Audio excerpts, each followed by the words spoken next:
like to call this meeting to order. 5:30, Monday, July 24th, regular board meeting, Orange Unified School District Board of Education. Trustee Rumsey, do we have a quorum? Yes. Okay. Move on to item 1C, public comment on closed session items. We have cards? We have Trustee? no comments. No comments? Okay. Oh, hold on one second. Oh, This is closed session? okay. Okay, we do have some comments. All right. So I'll read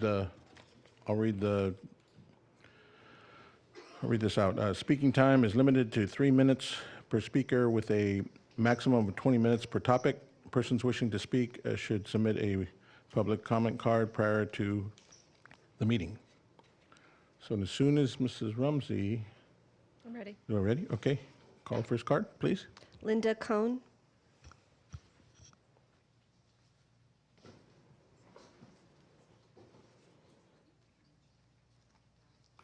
Excuse me, Ms. Cohn, just a reminder to everyone to speak to things on the closed session agenda, Yes. please. Thank you. Item 2A, Public Employee Discipline Dismissal Release Government Code Perfect. 54957. Okay, thank you. Thank you, President Ledesma. In reporting out in closed session today, it would be really helpful, President Ledesma, to remind all of us that you are prohibited from reporting any details of your discussion on item 2A. And to do so would be a violation of the Brown Act. When I speak to community members about issues surrounding the recall, the number one question they ask me is, why did the board fire the superintendent? Most of them understand when I tell them that the board isn't allowed to tell you why because of the Brown Act. But I always ask them, would you like to know some of the information that I have gotten from various people, particularly parents and members of the community? And their answer is invariably, yes, I would. So I proceed to tell them. And I have an 8-point sheet of paper that I can talk from, and it's pretty much factual and observation. Excuse me? Please proceed. Please proceed. Thank you. What I'm saying is your constituents need to know and understand that the board, unfortunately, cannot give their reasons for their firing of the superintendent, and to do so would be a violation of the law. Just one more thing that I'd like to add. I think everyone needs to know that when some of this information comes out, I always tell people to look at the facts, to do their own investigation. And we're now having people coming to various members of the anti-recall group to get forms to sign that will remove their signatures from the petitions. I think that's important to know. And the reason that they always give to us when they ask them is the same. We were lied to.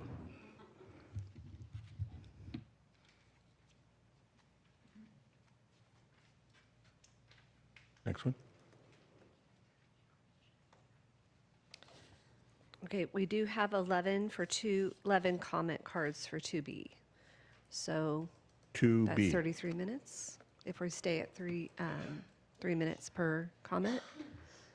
Okay, well, okay, we have 11 for 2B. Okay.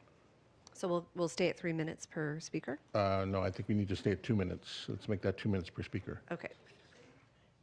So we have 11 So cards for these- 2B, so 2 minutes per speaker, please. Yep. All Oh, right. excuse me, I'm sorry.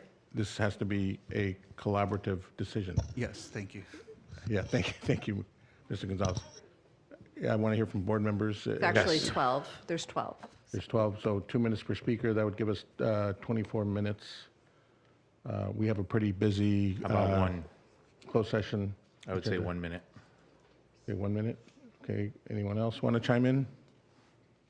I think you should if you're going to change it to 2, because you're changing it again at the last minute. We haven't finalized that policy that we talked about. And like I said, to date, we've still never actually enforced the policy that we have. So I think it's fair to keep it at 2 minutes. That way, if anybody does have something to say, I think it's a lot easier to go from 3 minutes to 2 minutes than it is to go from 3 to 1. This discussion is within policy. We as a board can decide to change it up here. It is within policy. Yes. Anyone else? I agree with Trustee Erickson, and I think that we should do 2 minutes, being that we didn't give the public warning or advance notice that they will be speaking 1 minute. It's hard to adjust on the fly. And it's also hard to figure out how many cards we're going to get in one night, right? Anyone else? If they know the policy in advance, then they could have prepared for that. Well, the policy, we are working the policy right now. I know, but it's not approved yet. No, this is within policy, right, Mr. Gonzalez? That we, Yes, for the board to decide to change that, it Right. would need to be an agreement by the board. And I think based on the number of speakers on this item, that would, if it's 2 minutes, it would put you over 4 minutes, right? right. But that is the board's decision to make. Yeah. I think the point, Mr. Ledesma, isn't that it is within the current policy. We would all agree it's within the current policy. Your practice, however, has never been to follow the policy. And so as a matter of practice, we haven't limited the comment. Well, Trustee Erickson, it's either within the policy or not within the policy. You just said we're not following policy, and I just told you we did. So am I correcting you? I don't know if you're correcting me, but I've been coming to these meetings for about 10 years, most of those as a parent, and you never, ever actually followed the policy. It's always been 3 minutes and unlimited speaking. And we are currently trying to get to a point where we're going to actually have a policy that we're going to follow, which I think is a good idea. I just don't think we should do it at the last minute. I think that we should allow notice to the public so that they know what to expect when they show up. I So- believe last meeting it was shortened for the speaking times. Right, we But we have done collaborated it at and the made the last decision. meeting. And then Right. when I was coming as a parent as well, it was shortened for my time to speak as well. So I think, considering the time right now, I think we should do 2 minutes per speaker. Okay. Trustee Page? I agree, 2 minutes. Okay, we're going to go with 2 minutes. 2 minutes per speaker. Okay. Thank you. Joe Lynn?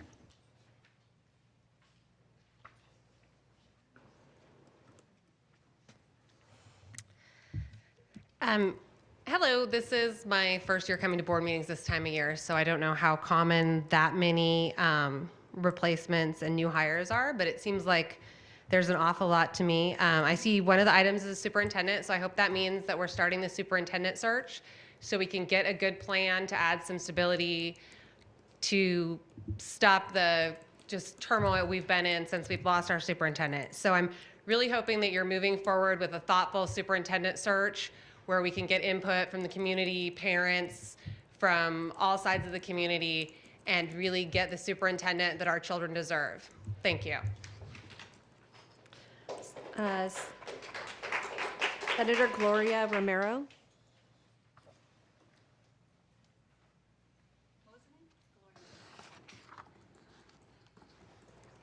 Good evening, honorable board members. I am former Senator Gloria Romero.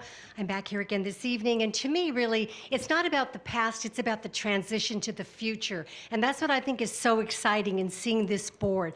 The people of Orange have spoken. They've chosen to bring in a new wave of voices, of reform, of meeting the needs of parents and children in Orange.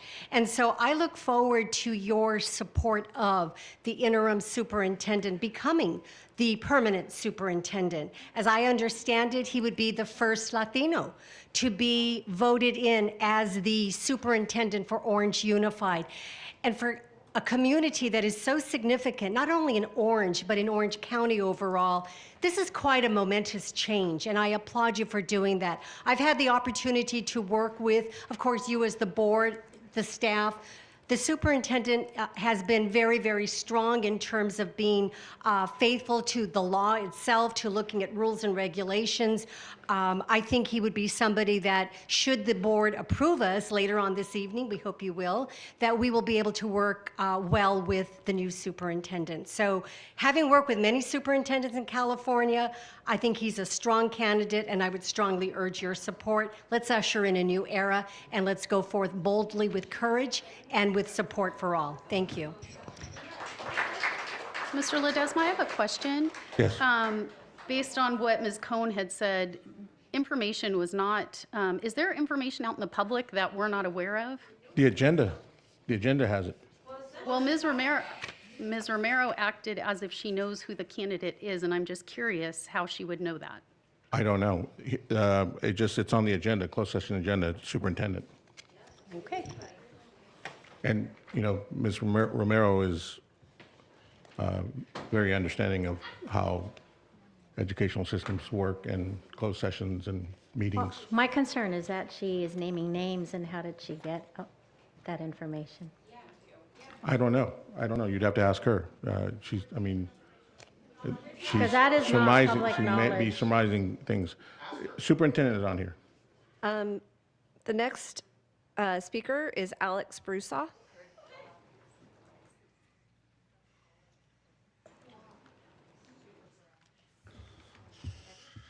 So it appears that Gloria Romero is privy to information that the rest of us don't know, because the rest of us came to this meeting wondering, superintendent, who? What are you guys talking about? Are you guys going to appoint another superintendent based on predetermined notions, based on conversations you've already had? Because we saw that once already with Mr. Velasquez. We know that Mr. Velasquez worked with Rick Ledesma and John Ortega at Montebello School District. This is something that they did not disclose to this board when they hired him.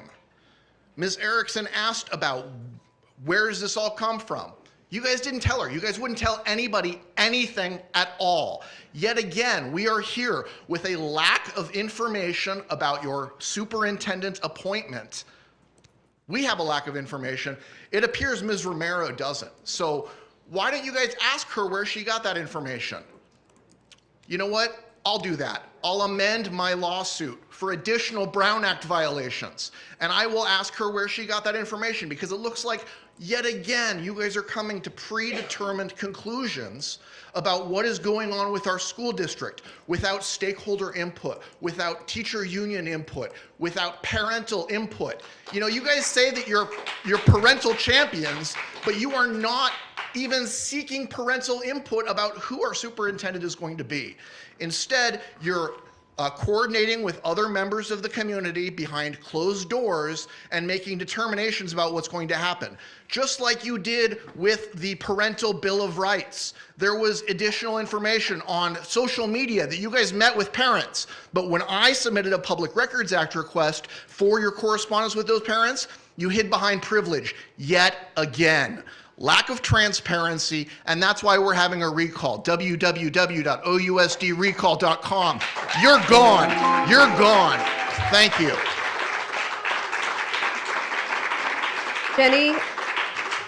Jenny Sloan is next, and then on deck is Dr. Charles Henton. I'm Jenny Sloan. I'm a parent of kids in the district, and I wrote this speech earlier, and the first sentence in it is, we have no idea if you are re-upping your appointment of Ernie Gonzalez, et cetera, et cetera. Well, apparently, some people know. So much for the Brown Act, so much for closed sessions, so much for anything. It's amazing. Every time we show up, it's like, surprise, something new, and I want to give my speech, but too bad because this whole crazy other thing is happening. Seriously, it's ridiculous. But anyway, we had no idea what was going on today. It doesn't say acting superintendent, so I don't think it has to do with Mr. Gonzalez, but it just says superintendent, so we don't know what to talk about. So I'm just going to talk about the fact that no matter what you vote on today or do today, you have wasted half a year doing nothing about it. You have failed to hire a reputable agency to find a qualified candidate. You have blown taxpayer dollars on your friend who lives in Idaho to pretend to do the job. etc., etc. The only reason this is on the agenda today is because you fired our superintendent during a surprise meeting during winter break when everyone was on vacation. You didn't give any cause. You didn't allow for any debate. And clearly, you had it planned among 4 of you, which is illegal. No matter what Spitzer wants to say, I don't care what your politics are. They are abusing their positions. We have not forgotten this. We are going to recall you. Sign the petition. Go to our website. We'll tell you where we're going to be. I've talked to so many people this week who didn't even know this is happening, and they are shocked.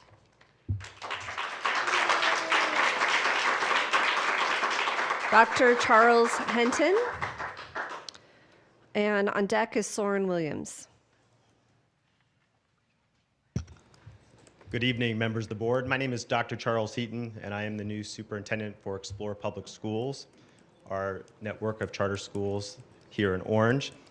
I'm here tonight to say that I am looking forward to whomever the board appoints as the next superintendent, and I look forward to working with the board and the new superintendent.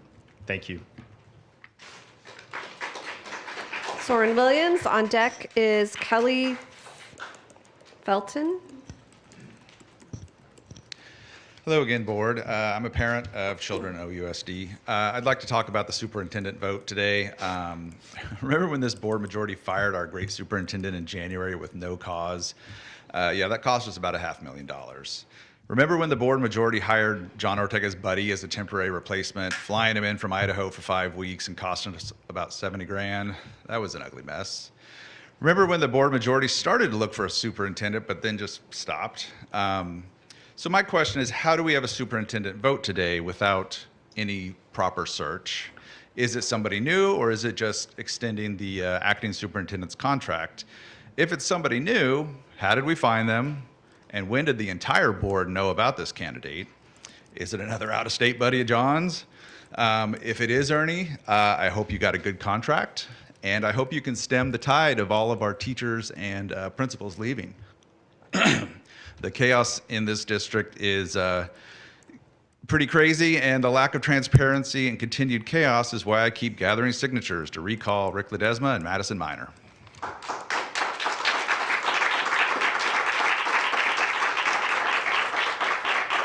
On deck is Michelle Weisenberg.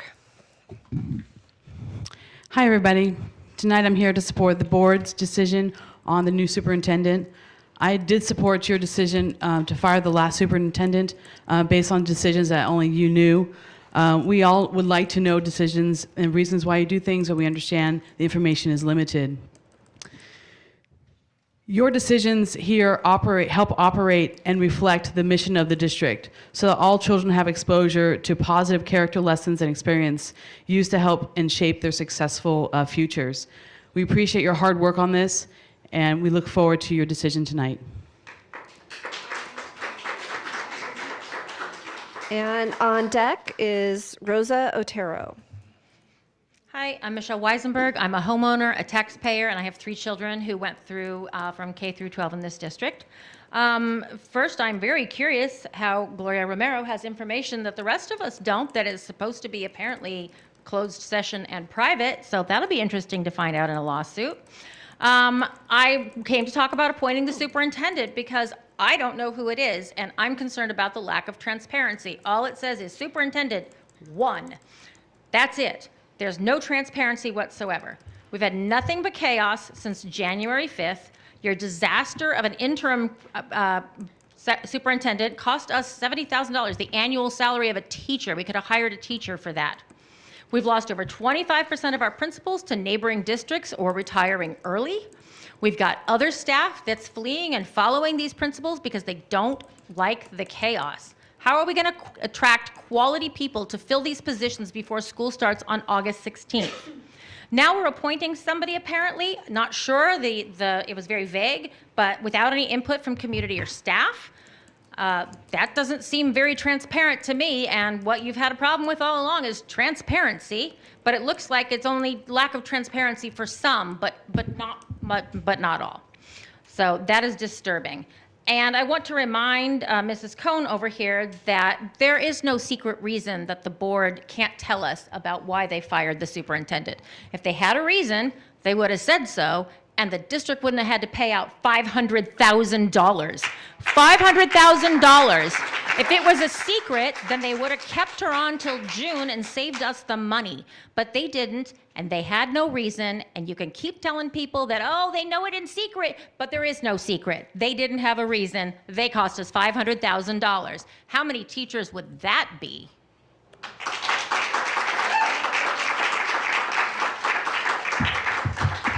On deck is Cecilia Iglesias. Hi, my name is Rosa Otero. I'm here, a resident here in Orange, and I'm speaking about the superintendent. Do you guys remember I was here? I was the first one, January 6th, I believe, when you guys fired Gomery Hansen. Yeah, that's right, that was me. So I said we needed change, and the whole community voted on change, which is why we have a new elected board member. That's the whole reason why we had that. We wanted change, and now we want change again. I was here back again.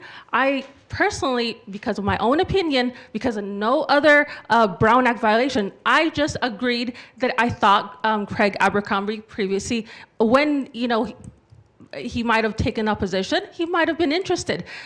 Nobody told me about it, none of the board, no violations. I simply, suggested it. I'm now suggesting that we have Mr. Gonzalez, because not only is he Hispanic, we have a 60% here in the community of Hispanics. We need to have someone to relate to us culturally and educationally. There was a term that was called for Gomery Hansen. We used to call her the Ice Queen. And why was this? From parents. Because she ignored many of the complaints. That's right, I personally have a parent teacher. I have a parent who had complaints about a teacher because they were ignoring the IEP for their child. Well, guess what? They spoke with Gomery Hansen, and she ignored them. She ignored them on numerous occasions. Why do these radical activists over here in the back want to recall this board? Is because we're actually creating positive change, which we in the district, we want a Latino, we want somebody who relates to the community, someone that's going to create the change. That I don't personally know Mr. Gonzalez, but he introduced himself to me, and I'm a parent, here in the community, and for someone to reach out to me, it shows at least they take an interest in our community. So again, we want some change, we want some positive change, and someone to care about our children, not an ice queen that doesn't care about our kids.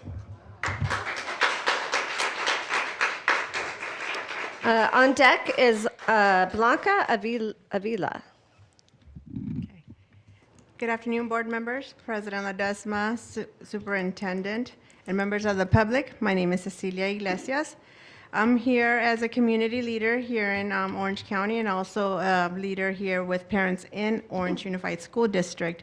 I just want to, first of all, just thank our current superintendent, Mr. Gonzalez, for being very open to dialogue with our community. So I just want to thank you for your service.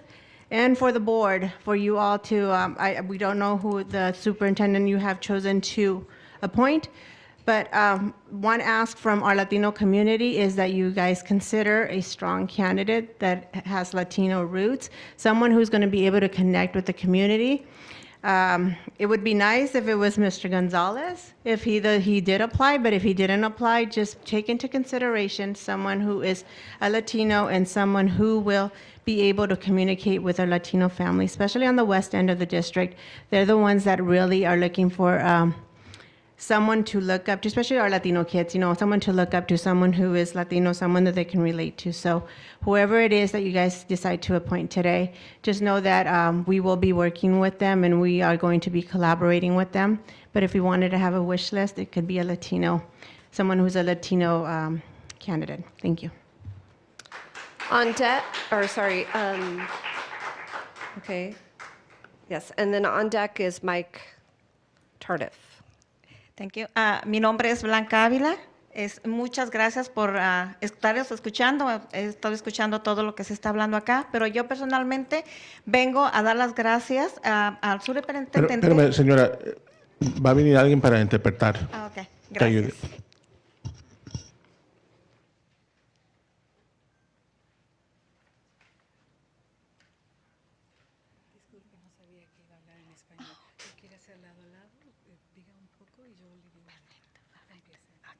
Ok, muy buenas tardes a todos. Gracias por escucharme y darme la oportunidad de expresarme en esta tarde.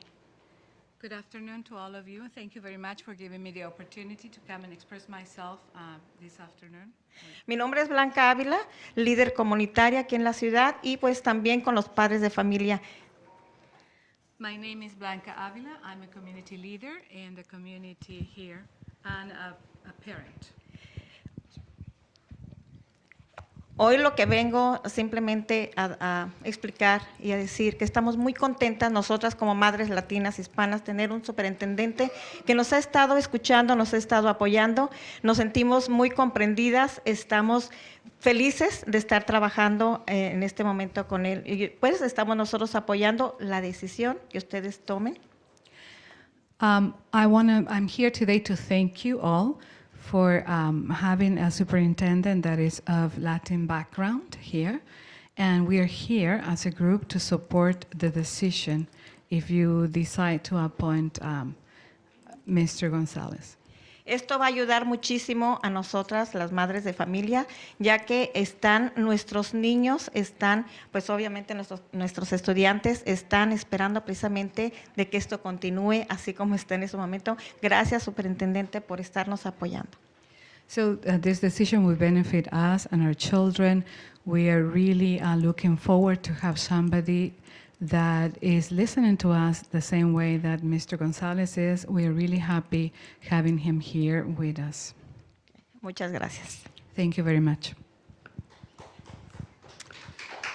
Mike Tardif, and then Jessica Nettles is the last speaker for 2B.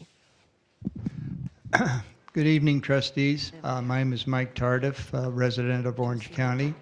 I'm here to support whatever decision that you come out with, because I think it's important that we have direction and more permanent direction for the school district. So thank you very much. We also have a comment card for 2C and 2D, and both of them are Alex Broussard. I just need one. They made me do them for both. Okay, so Jessica Nettles and then Alex Broussard. So I had something pre-written, and I want to go with it. It is about the superintendent.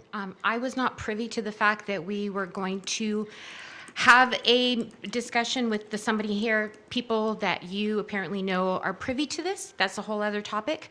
It's not about having a Hispanic person on the helm. No es porque queremos una persona que no quiere de las personas que hablen español. Si quieres más información, eso es otra cosa. I am. Excuse me? Excuse me? Okay. I am angry about the chaos you continue to cause. I'm a taxpayer, a parent of 2 children in the school district, and I'm really upset about so much lack of leadership we have now.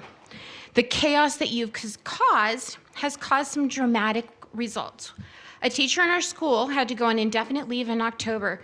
During that winter break, while a special meeting was called to fire Dr. Hansen with no just cause and bring on your person, the long-term substitute that we had couldn't stay on. So we had 4 teachers for my one. This is a direct thing. This is simply the straight thing that happened. We lost that teacher. Turns out it was because he was under the FBI. You have not reached out to any of us parents who were a part of that. None of the teachers. You guys have not spoken to us about the situation. Even when the news came out, you've continued not. You've worried more about the superintendent. As a parent, I feel you have failed me. You have failed my child who is in therapy. I can tell you not a they spoke. I'm speaking. You have hurt my child. You are hurting us by your chaos. So when you go back and make that decision you've already made and have been paid to make, please be aware this is the face of a family that suffered at your hands.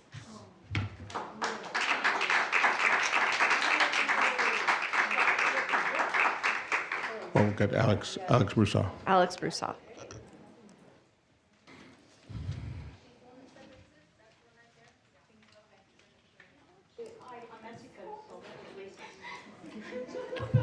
Yep. Excuse me. Hold on, Mr. Broussard. Yeah, no, I understand the disturbance of somebody being called a racist while they're at the podium. when you're remember, let me remind everyone, when you're videotaping, you need to be at your seat. How about an admonition for the person who just made an attack from the crowd to the dais?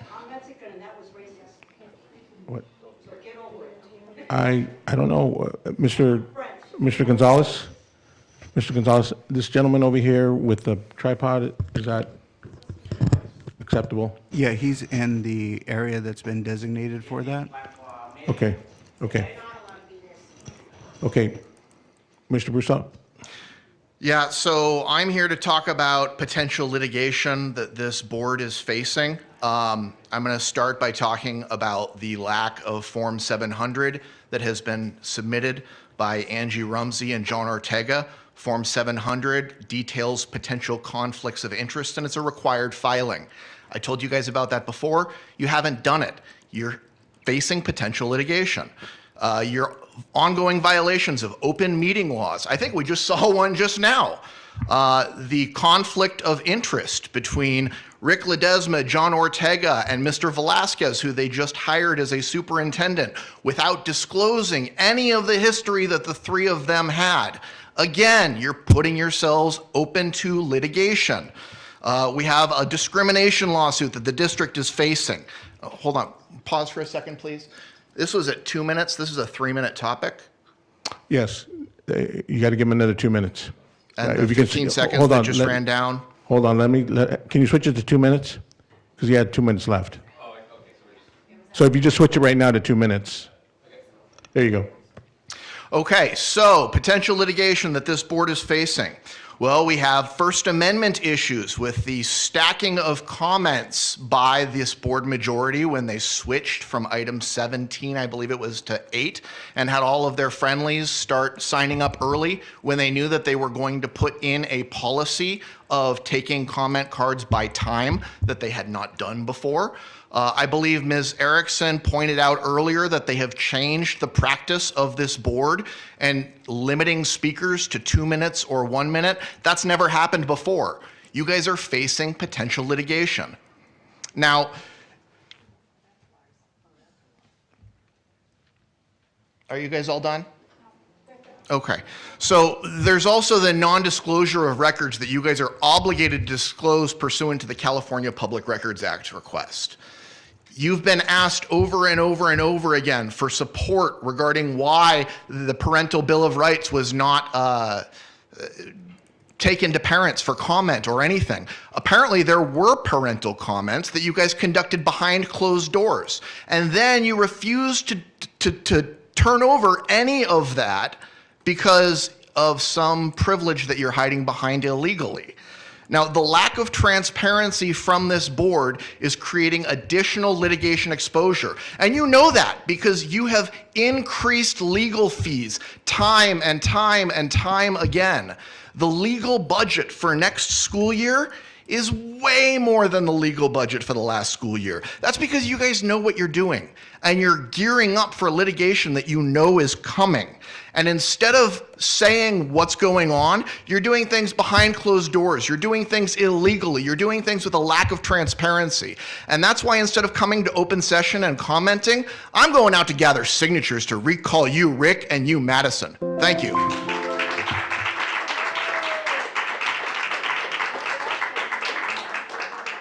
Okay, going to adjourn to closed session at 6:04.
Okay.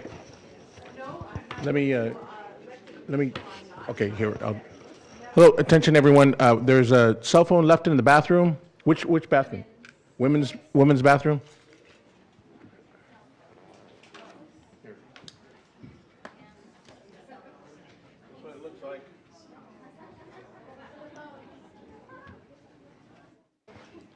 Okay. All right, I'll show it off again later. Okay, here we go. So, call this meeting to order, regular session, 7 p.m. of the Orange Unified School District Board of Education. Call the meeting order at 7:20. Please join me in the Pledge of Allegiance. I pledge allegiance to the flag of the United States of America and to the republic for which it stands, one nation, under God, indivisible, with liberty and justice for all. Okay.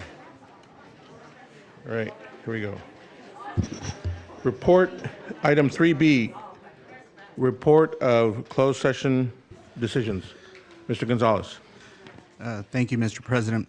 The Board of Education is pleased to announce the following appointments. Linda Mannion to the position of Assistant Principal Elementary School. Crystal Meyer and Corey Fernandez to the position of Assistant Principal Middle School. Mark McLaughlin to the position of Coordinator, Student and Community Services. Demetrio Nava to the position of Principal, Continuation High School. David Mannon to the position of Principal, Middle School. Michael Higgins to the position of Principal, Elementary School, and Dustin Saxton to the position of Acting Principal, Elementary School. The vote was 7-0. In a separate vote, Craig Abercrombie was appointed to the position of Executive Director, Secondary Education, effective at a future date upon conclusion of his service as Acting Assistant Superintendent, Educational Services. The vote was 4-3.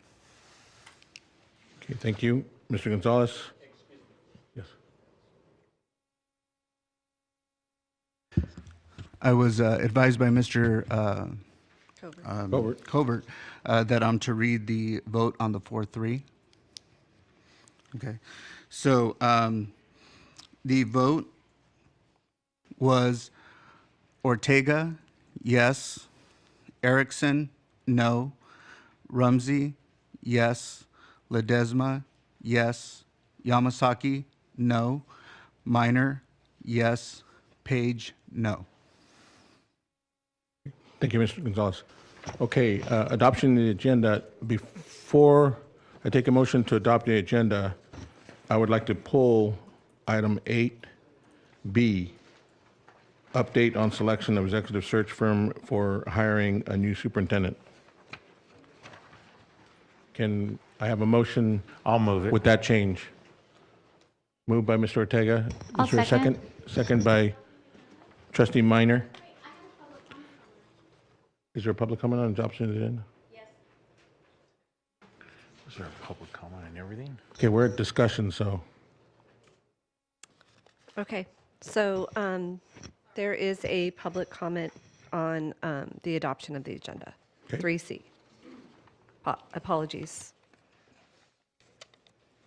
Darshan Smolodin.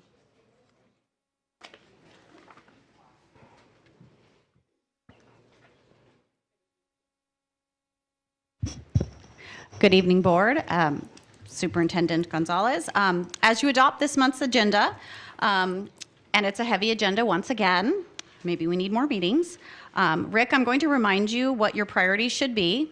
Our kids, and also people who start their speeches with, I'm a parent in OUSD. Not people who can't even get the name of our district correct. Last month, you ran out of time and illegally likely spent taxpayer money without public input. I understand that it was 11:59 and you had to get it done, but just prior to that, we had to sit through an informational presentation on a charter school that isn't actually part of our district. They're run through the county. You have no jurisdiction over them. Why are they presenting? You chose an outside charter school over the parents and the taxpayers of Orange Unified. And, sorry, Please run your meetings better, and for the love of God, stop inviting outsiders to our meetings.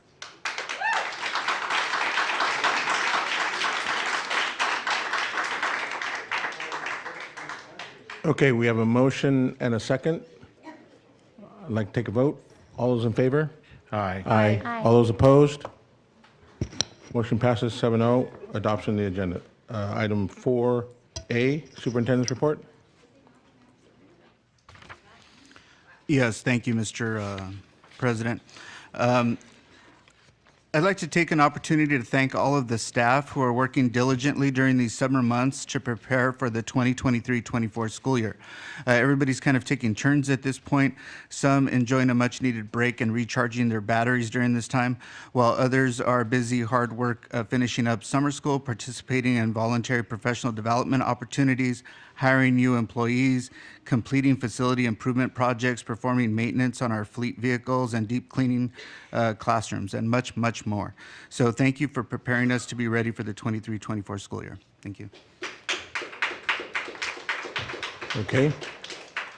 Board President's Report. Board President's Report is, I feel compelled to clear up a few things.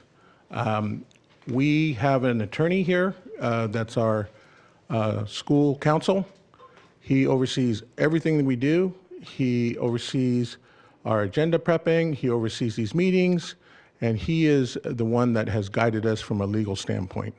So anything and everything that we have done has all been within legal, the legal rights of how to run a board meeting, how to run a board, how to run a district, how to set up agendas. And so all this talk about this is illegal, that's illegal, this is illegal, that's all just a lot of, I would say, political fodder. So I just want to clarify that if there was ever a situation where there was actually something not within the legal realm of running a school board or a district or anything, our council would immediately come to our defense and let us know what, or let us know, clarify what we should be doing. So please refrain from throwing allegations, but I also understand where it's coming from. It's all quite a political action. Thank you.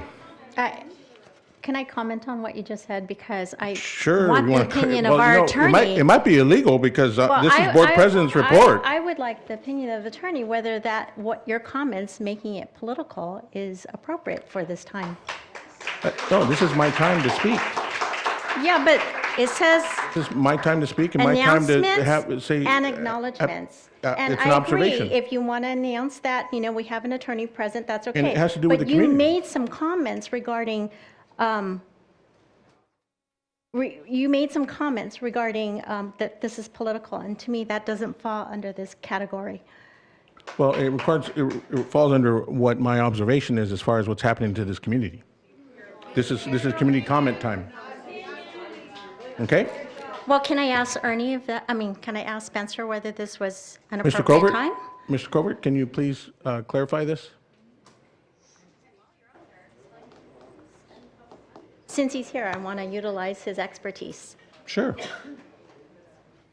Good evening, members of the Board of Trustees and members of the public. And what Mr. Ledesma said was entirely appropriate. And I would also like to say that I spent an extensive amount of time with the superintendent's office as well as Mr. Ledesma preparing the agenda items so that they do comply with the Brown Act.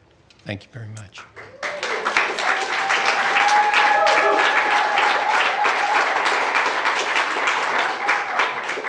Thank you, Ms. Covert. Okay, item 4C, board recognition of students, staff, and community.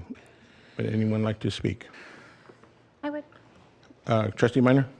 So I had the pleasure of going to my alma mater, to Alameda High School, and I met with the band director, who's wonderful, and I also got to meet with the the booster board president, and got some really good direction on what they need as a band, and I'm excited to work alongside them and our district office to try and get them what they need for their students. They have a lot of students that want to join band, which is a good problem to have. But the problem is they actually had to turn away some students last year because they didn't have instruments. So I guess this is a selfish plug for the band. If you have any instruments or know of anyone that might have instruments, they're in a lot of need. And so that was all on that. And then Orange Public Library Foundation, they have some incredible opportunities for OUSD students. If you have time, go onto their website, and there's really cool things that you can take your kids to, and I highly encourage it. Thank you.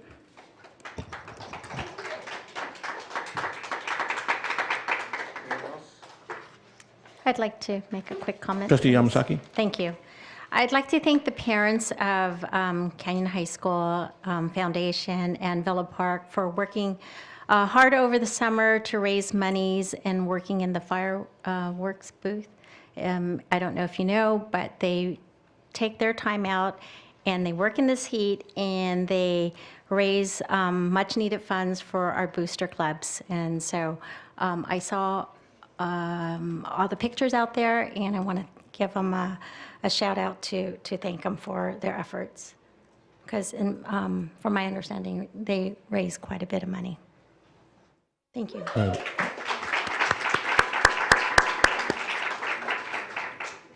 Anyone else? Trustee Page? Thank you. Good evening, everyone. So over summer, it may seem that things slow down, but in actuality, things get really busy at the district office. I had the pleasure of visiting 2 summer school programs at Sycamore and Prospect. And this year for our summer school, what happened was our teachers and our principals and our curriculum teams worked together to create an academic plan based on the students who were attending, which is very different compared to what we've done in the past. So the summer school teaching was really intentional and focused and on the students who were attending those sites. And we also have other summer school programs offered by CARES. Our OUSD students can attend classes for free at SEC and at SAC. And we also have programs available at Irvine Chinese School. And this last week was the completion of a 5-week Chinese summer school program offered by Global Culture Education Foundation at Sarah Villa Middle School. So in addition to our awesome teams and our students being busy over the summer, there's a lot of preparations happening within our district as well. This morning, I had the opportunity to go visit nutrition services, and they're continuing to feed many of our students over the summer, mainly through the El Medina Library. And at transportation, they're detailing buses and working on maintenance and making sure everything is up to speed for the beginning of school. And Superintendent Gonzalez also joined me, and I was able to start washing some buses with our team as well to get those ready. And in addition to that, I just also want to thank our facilities team for the ongoing construction and fixing 30+ campuses over the summer, including some unscheduled maintenance that has happened, like leaky roofs, and some of our buildings are kind of falling apart. So I'm thankful for our team really working hard and overtime to get all of getting everything ready for the first day of school. Great, thank you. Anyone else? Okay, let's move on. Item 4A and 4B, they're both approval of minutes. Five. Oh, shoot. Oh, yeah, approval of minutes, yeah, item 5A and 5B, excuse me. I'll move it. Do we want to take them both at the same time? Sure. Okay, can I have a motion? I'll move it. I'll second. Okay, so approval of minutes of A and B, the June 1st meeting and the June 20th meeting. Any discussion? All's in favor? Aye. Aye. All's opposed? Motion passes 7-0. Okay, Trustee Rumsey, public comment, So I'll read the guidelines. please. Members of the audience may address the Board of Education on agenda items during consideration of that item.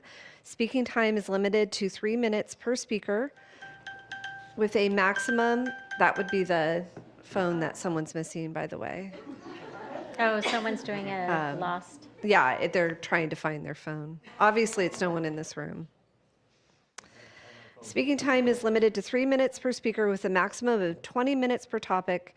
Persons wishing to speak should submit a public comment card. Do you want to give it to maybe a security person? It might be or- outside. Or give it to Greg Smith. That's the watch. Prior to the meeting, public comment on not agenda items that are within the board's subject matter jurisdiction will occur after consideration of action items, information discussion items, and consent items. We have 9 comments for 7A. So we're not at 7A yet? Were there any non-agenda items? Any non-agenda cards? Yeah. I mean, that can go in 17, but we could take some now. We have 20 non-agenda items, comments, which is number 17. Okay. Okay, everyone take some now? I'm talking with the board members here. Are we take some now or wait till get to item 17? With 20 non-agenda cards, we're looking at 1 minute per comment. Right. To keep it at 20 minutes. So we'll wait till 17, is that okay? All right. So let's move forward, item 7A. All right, we have 9 So that would be minutes per 2 minutes per? puts us at 18 minutes. Okay, Are we good? yes. Okay. Let's move forward. Senator Gloria Romero. Who's on deck? Ange? On deck is Dr. Charles Heaton. Good evening, Board. I'm here to ask for your support for approval of the license agreement with Explore Academy. I think it's very important to note that Orange County has major history. The precursor to Brown versus Board of Education was right here in Orange County, right up the road in Westminster, and that was with Mendes versus Westminster. And that was brought about by mostly Latino parents who basically came forward to say, we want equity in terms of the educational opportunities that our children have. In Orange County, we have been working with families, we've been working with parents, we've been working with children, and we had an opportunity to work with your staff. We've had very good negotiations when we submitted the in lieu of Prop 39. A license agreement was sent forth to us. We have met all of the terms of that proposal. We ask for your approval tonight. We are ready to serve the families. We are ready to close the achievement gaps that are noted here in Orange, as they are in many districts in California. We've got parents that have signed up. We have children that are ready to go. We have a distinguished team of educators. And most importantly, as I indicated when I came up before, we've had a good working relationship with your interim superintendent, with your staff, and in partnership came forth with this license agreement that we believe will meet the needs of the families and the children of Orange. So I ask for your approval on this, and we look forward to being a partner with Orange Unified in providing a qualified and high quality, high caliber school of choice that the parents themselves have requested. So I respectfully ask for an aye vote. Thank you.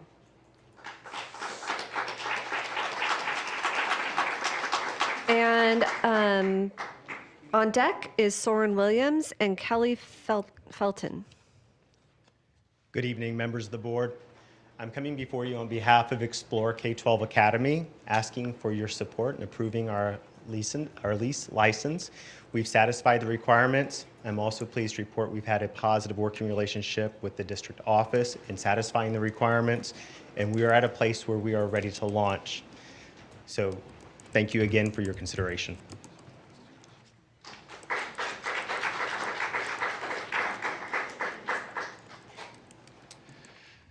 Hello again, Board. I'd just like to point out a few things about Explore Academy.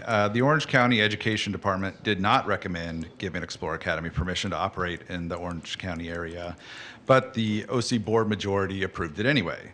The OC Board majority, of course, is funded and supported by the same people that fund and support our board majority that we're trying to recall right now. They have a vested interest in tearing down public education with these questionable charters that are run by their friends and family and associates from Cal Policy Center.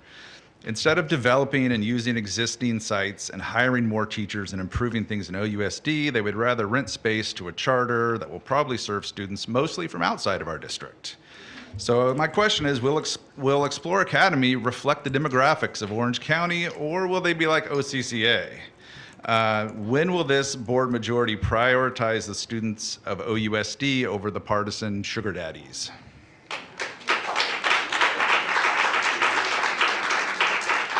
So on deck, after Kelly Felton, is Mike Tardif, and then Rosa Otero. Hi, everybody. I'm here to speak tonight in support of the Explore Academy that's going to open soon. We are looking for your support.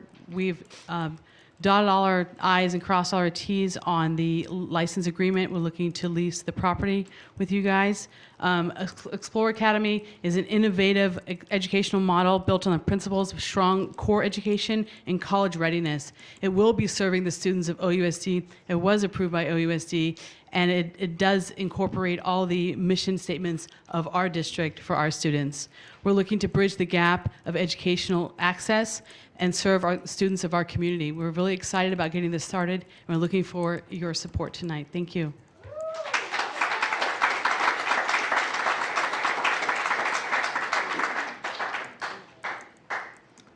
Hi.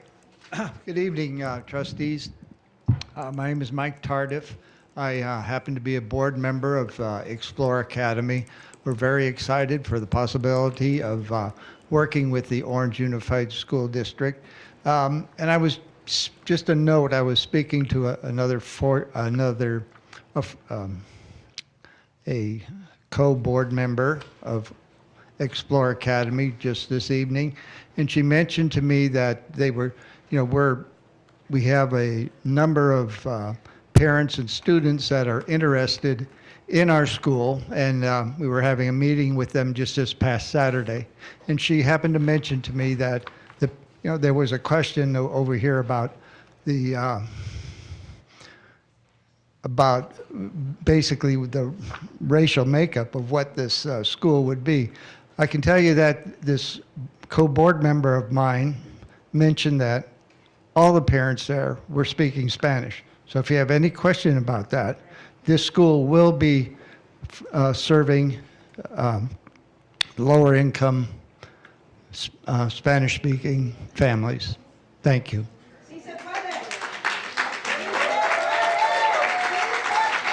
On deck is Blanca Avila.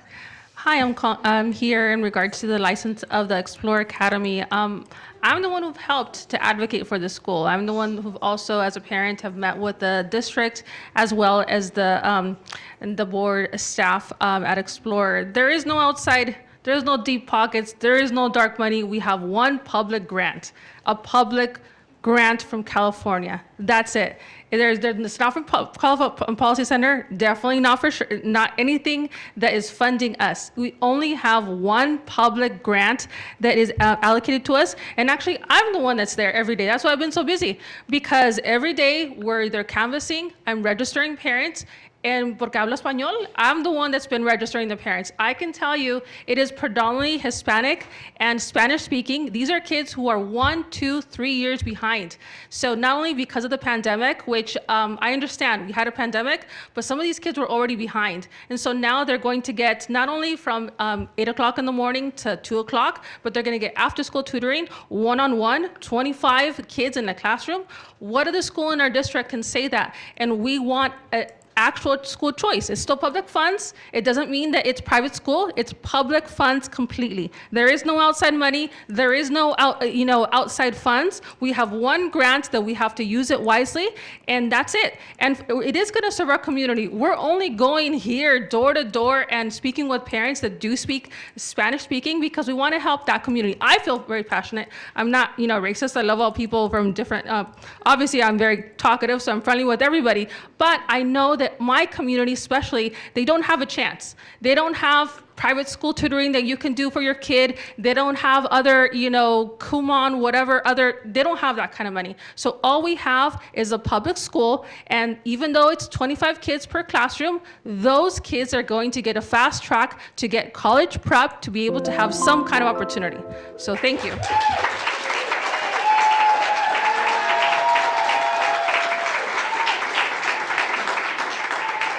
Blanca Avila. All right, Maria G. Michelle Loveland.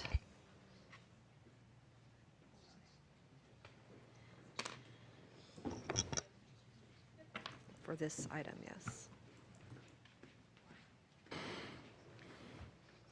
Good evening, school board members. I'm here in support of the public charter school. In the first year of operation of Orange County Classical Academy, 50% of OCCA's English learners achieved English language proficiency by the end of the first year. The rest of them hit their mark the very next year. Compare that to the broader Orange Unified School District, where just 15% met the same standard. Today, the Classical Academy is the highest performing school in Orange Unified.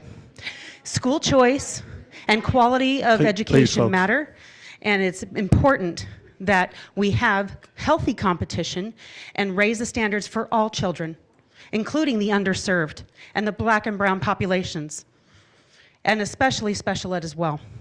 The Classical Academy is a free public charter school, so this is still public education. So public education does matter, and it comes in various forms. Okay? It admits students non-selectively based on a lottery, but while our students are drawn from the same student population as all union-run schools, we follow two unique educational practices. We teach structured phonics and content knowledge. This is science-based. She's explaining. Because 30 years of research has shown reading comprehension is ultimately a function of subject matter mastery. A student who possesses prior knowledge about a subject will demonstrate greater understanding when reading texts about that topic, even against readers otherwise more advanced and with greater aptitude. To teach a subject well is also to teach how to read that subject well, and the curriculum that is used, core knowledge, has been recognized in countless studies over 3 decades as the foremost curriculum in achieving just these outcomes. They attempt to try to collaborate with Orange Unified to share the best practices. These are the best practices, and our numbers show it. Thank you very much.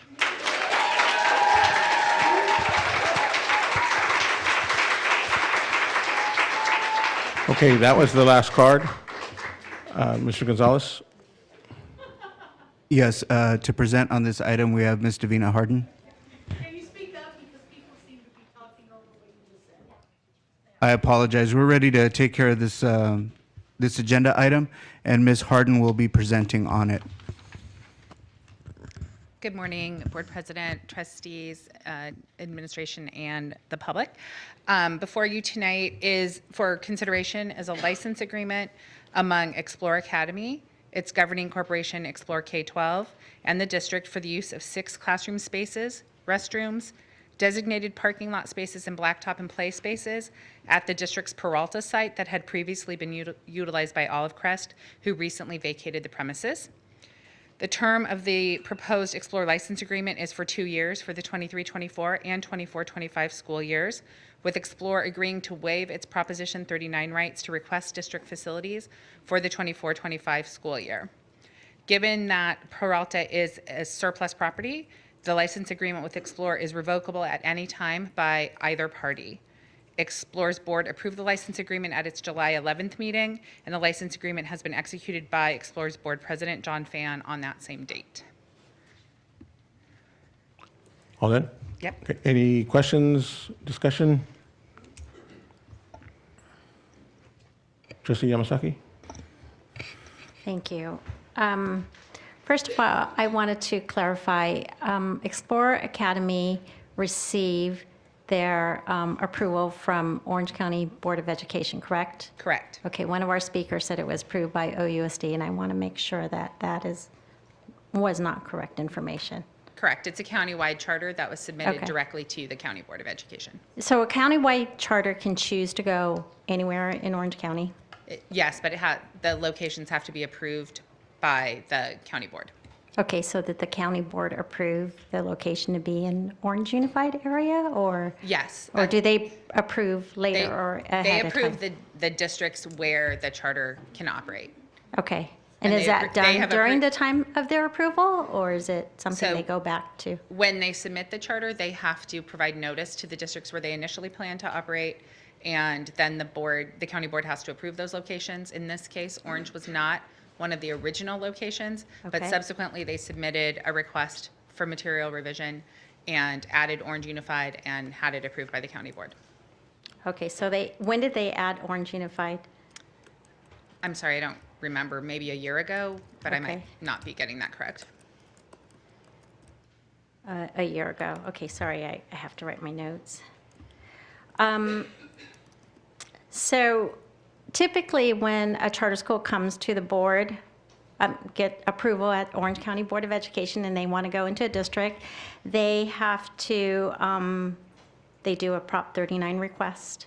Is that one of the avenues? So if a charter school is going to be operating in a district and projects having at least 80 in-district students, they can seek under Prop 39 to get facilities from the school district to house the in-district students, which is probably the most common way that a charter school would get school district facilities. And do we know how many in-district students that are going to be, do we have that information yet, or? Not to my knowledge, Okay. not specific numbers. So we are not under any obligation to provide them properties because, first of all, they didn't do it under Prop 39. This is something that an entity can just come in and say, I would like to lease from you or license Yes, in this situation? In this case, they came without submitting a Prop 39 request or any other legal obligation. They just made a request to try and use some district facilities. Okay, so we as a district have no obligation to honor their requests, correct? At this time, we do not. Okay. So should they get 80 OUSD students in the future, they can come back to us with a Prop 39 request? If they project to have at least 80 in-district students in any year, they can, by November 1st of the year preceding, submit a request pursuant to Prop 39. So it's November of the preceding year. So if they apply this November and they have to show that they have interest from 80 OUSD students, then they won't start until 2024. The facility that would be under consideration under Prop 39 if they submitted in this November 1st would be for 24-25.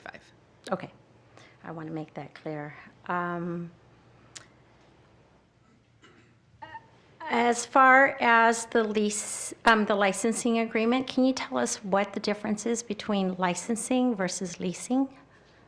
So a license agreement is not an interest in property. It's just a license to use property, but they don't have any ownership or rights that a tenant would have.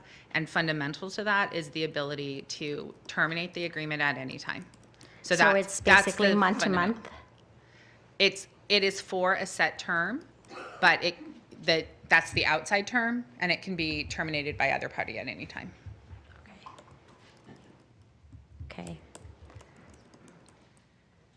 I might have more questions, but if anybody else wants to ask in the meantime. Sure. Action. Thank you. I want to clarify a few things because the way it sounded when speakers came up was that there was some sort of partnership between Orange Unified as far as the educational programming went. I want to clarify, this is not a charter school approval of any sort, correct? Correct. This is only an agreement for them to use a portion of the Peralta site. So this is a straight up lease agreement. We have no ability to oversee their school, or we have no oversight over them at all, correct? It's not a lease agreement, a license I'm agreement. sorry, license agreement. I Yes, apologize. so it's just a license agreement, and so the entire agreement revolves entirely around the use and payment for facilities. So it's basically just like any other vendor, a commercial vendor. If a commercial vendor wanted to come in and use our property, it would be the same sort of license agreement like we have with the golf course there. Yes, and this is also similar to Olive Crest, who just used the facility. Okay. So, and then has Explore Academy, I know they were approved by the Orange County Board of Education. Was that 2 years ago? I'm sorry, I don't remember the date. Okay. Have they operated anywhere yet? I do not believe that they have opened any sites under this charter. Okay, so this is the first place that they'll be physically operating. Correct. In Orange County. Okay. And they talked about funding and a grant funding, but it's not really a grant, correct? They are funded through ADA. So regular charter school funding is effectively ADA. It's LCFF funding, Okay. but there are grants available to charters, and I am not familiar with what grants they may or may not have secured. Okay, but generally speaking, when a student signs up there, the state basically indirectly, but directly pays the charter school for that student the same basically ADA amount that, for instance, Orange Unified would get for a second grader. That money now goes to the charter school. Yes, the funding follows the student. So if we have 10 students that leave Orange Unified to go to Explore Academy, the funding for those students goes out of Orange Unified and into Explore Academy, correct? Yes. Okay. For this particular property, are we spending money to improve the property? I believe are spending a little bit of money. I believe primarily what we would have to do to clean up after any tenant leaves, because Olive Crest is leaving, but I'm not the expert on the facilities work, so I don't know if Magda is here that might be able to answer that more. Yes, I believe our facilities team has been there and doing mostly cleanup, but also some minimal paint and other things to get the property ready as if they would for anybody else that would come in. Okay, so any other commercial renter, we clean it up, we make sure that it's habitable, and it's all of those things. Okay. And just the license agreement does specify that it is as is when we turn it over to them. Okay. How much rent did Olive Crest pay per month? Or I'm not sure if it's calculated per month or is it annually? I do not have that number in front of me, but for this agreement, we use the same per square foot rate that we use for Tomorrow's Leadership Collaborative, which is the other charter school that we have a similar style agreement with for use of facilities. Okay, so even though TLC went through the whole Prop 39 process and we negotiated with them and we did everything sort of by the book as far as charter schools go, we didn't go through that process here, correct? Correct. But we're still giving them the same rate as if we had negotiated through Proposition 39 with a charter school. We are using that same rate. And that monthly rate that they're paying is substantially less than what Olive Crest, our previous tenant, was paying. I believe so, but I am not sure what rate was used for Olive Crest. Could we get an actual difference possibly? I apologize, I didn't bring the Olive Crest agreement. I think we have Ms. Balsara here, and she may be able to give some more details on some numbers.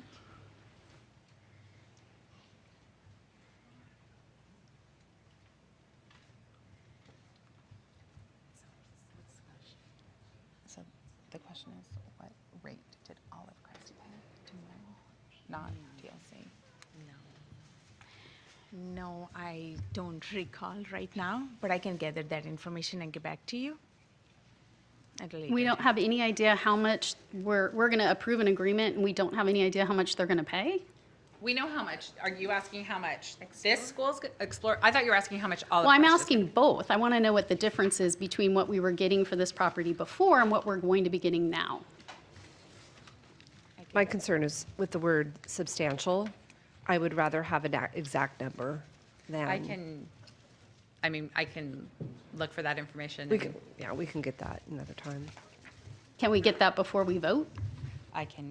I'll call a colleague and, That'd be I mean, great. I don't have the agreement You can in phone a front friend? of me. Yeah, I can phone a friend. Awesome. I can tell you what TLC is going to be paying though.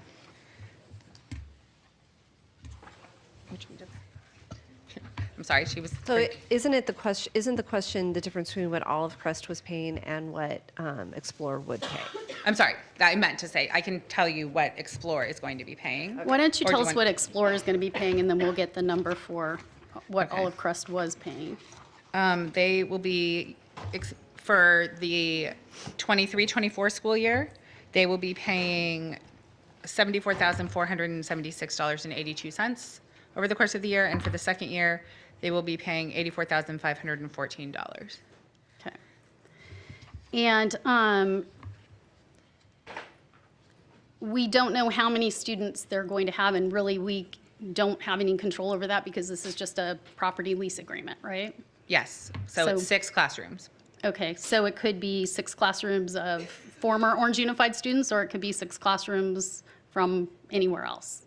Anywhere in Orange County or the state of California. Okay, so anybody from the state of California can come in. Okay, and again, that funding, if we are sending Orange Unified students to, if they choose to go to this Explore Academy, that would be us losing our enrollment and the funding that goes along with that enrollment. If they are Orange Unified residents that currently attend Orange Unified schools and transfer here, then the funding and the students and the funding will follow. Okay. Okay.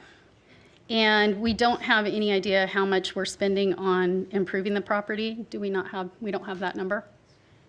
We've mostly been using staff, but I can try to work with Mr. Naquette in calculating that, but it's been minimal in terms of using internal staff as much as we've Well, we been pay able to. internal staff, right? Yes, so Okay. we'd have to calculate that in terms of hours spent.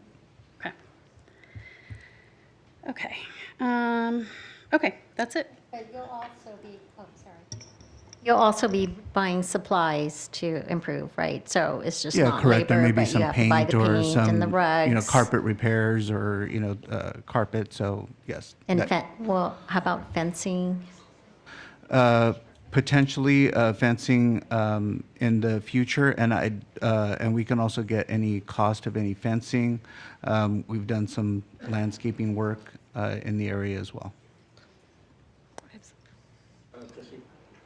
But I just want to make clear, this is basically a commercial agreement. This is not a partnership with the school for any educational services. There are no educational services involved in this agreement. Okay, so when we say working with us, we're talking about as a lessee and a lessor. I mean, a licensee and a licensor. Yes. Okay, all right, thank you. Trustee Rumsey? So just to clarify, regardless of who would be moving into this space at Peralta, at this point, we are not spending any more money on making it look a little nicer just because it's charter. Yes, that's my understanding from my discussions with Mr. Rivera, that the idea was that this was a as-is, but in terms of how the previous school left it, there were some things that needed to be done. Okay, and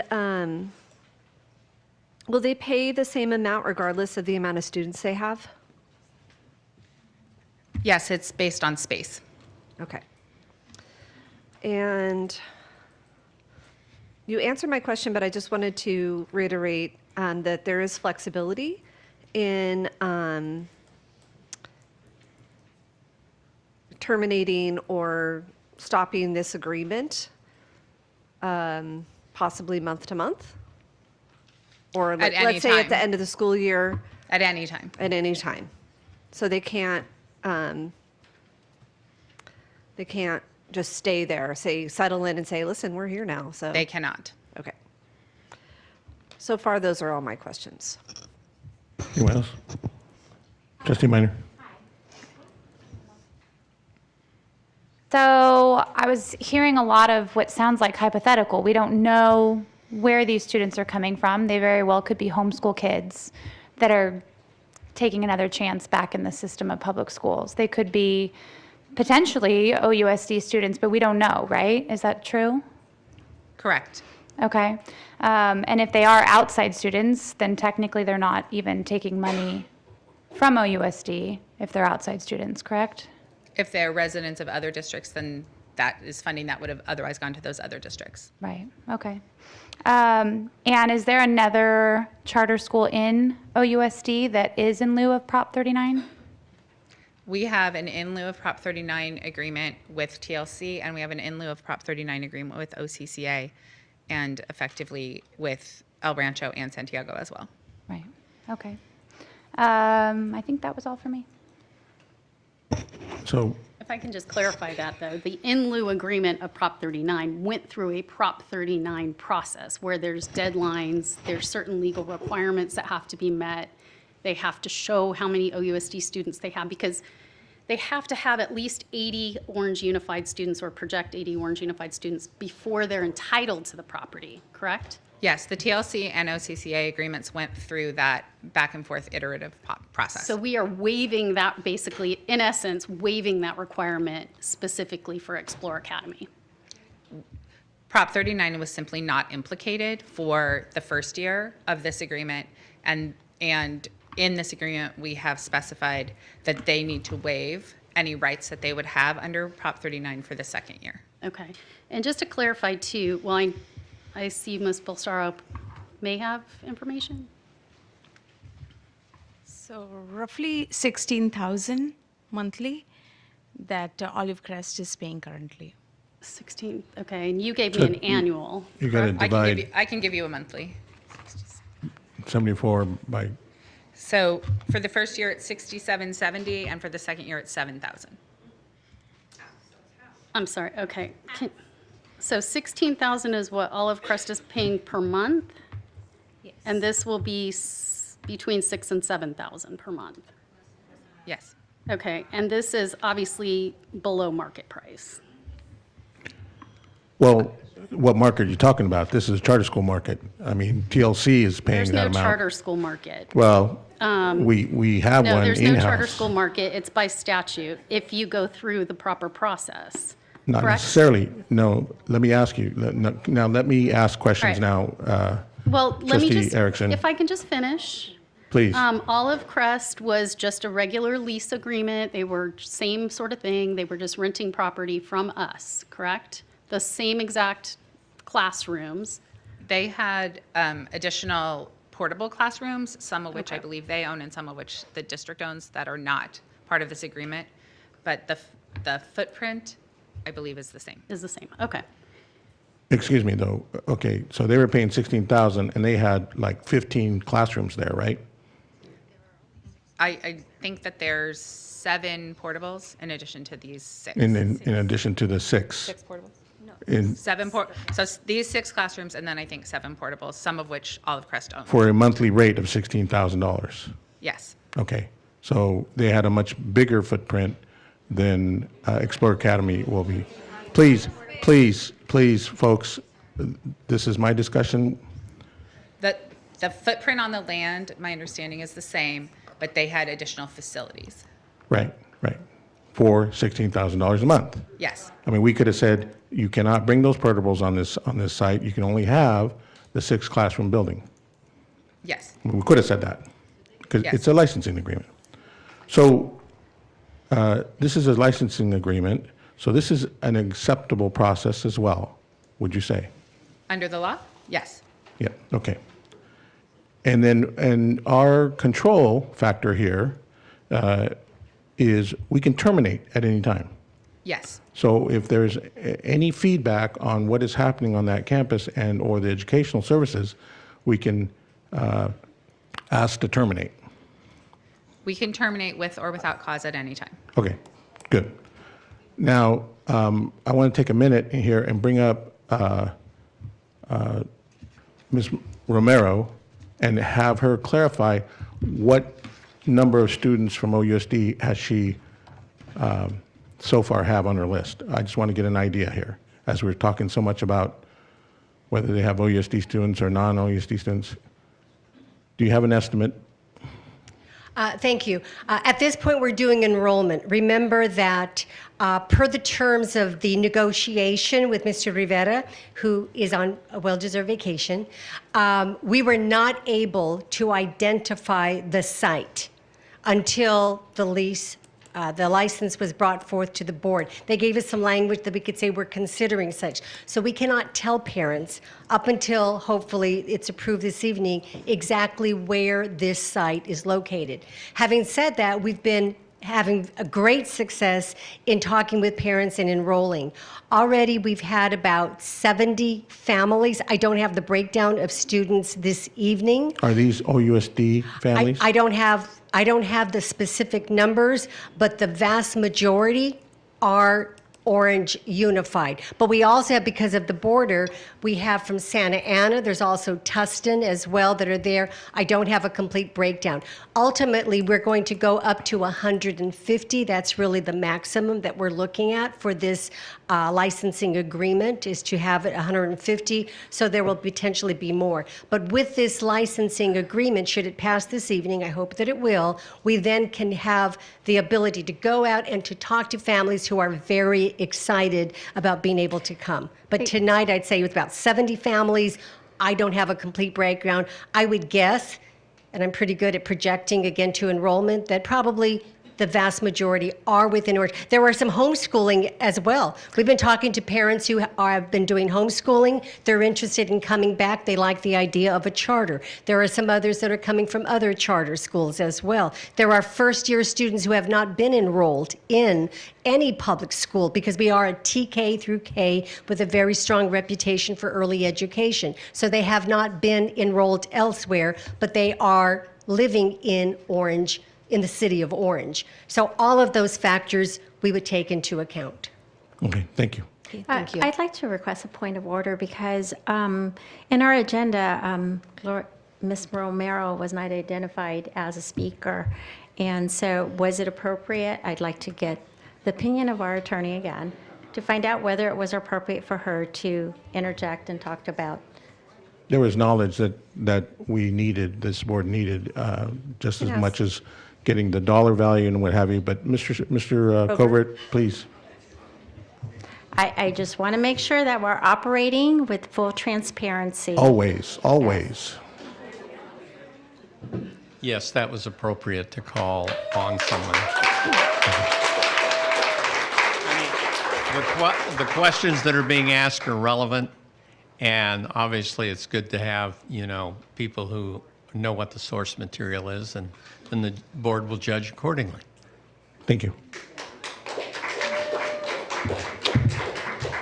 Okay, I don't have any other questions, but I will have to say that early on, as this was coming forward, the Explorer Academy, I was definitely interested, and it all stemmed from when we had our test score presentations.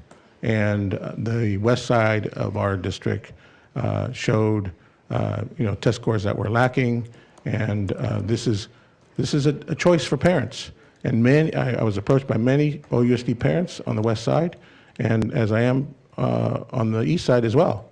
And so I very much am a supporter, and this came to fruition. This is really a call to action. That's why the process was a licensing agreement.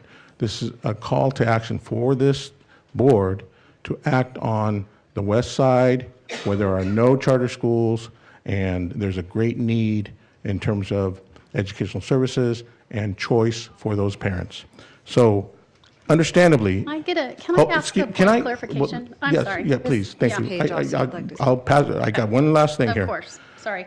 As far as funding is concerned, the funding should go for the educational success of the student, bottom line. So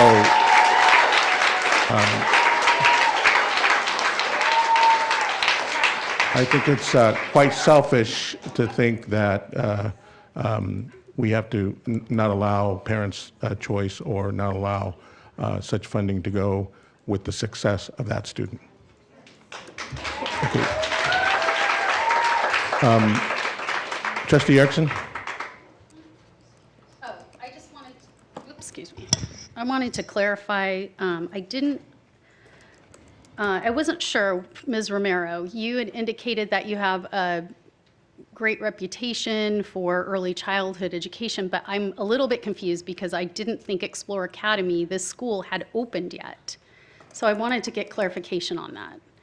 I don't know where she went. There she is.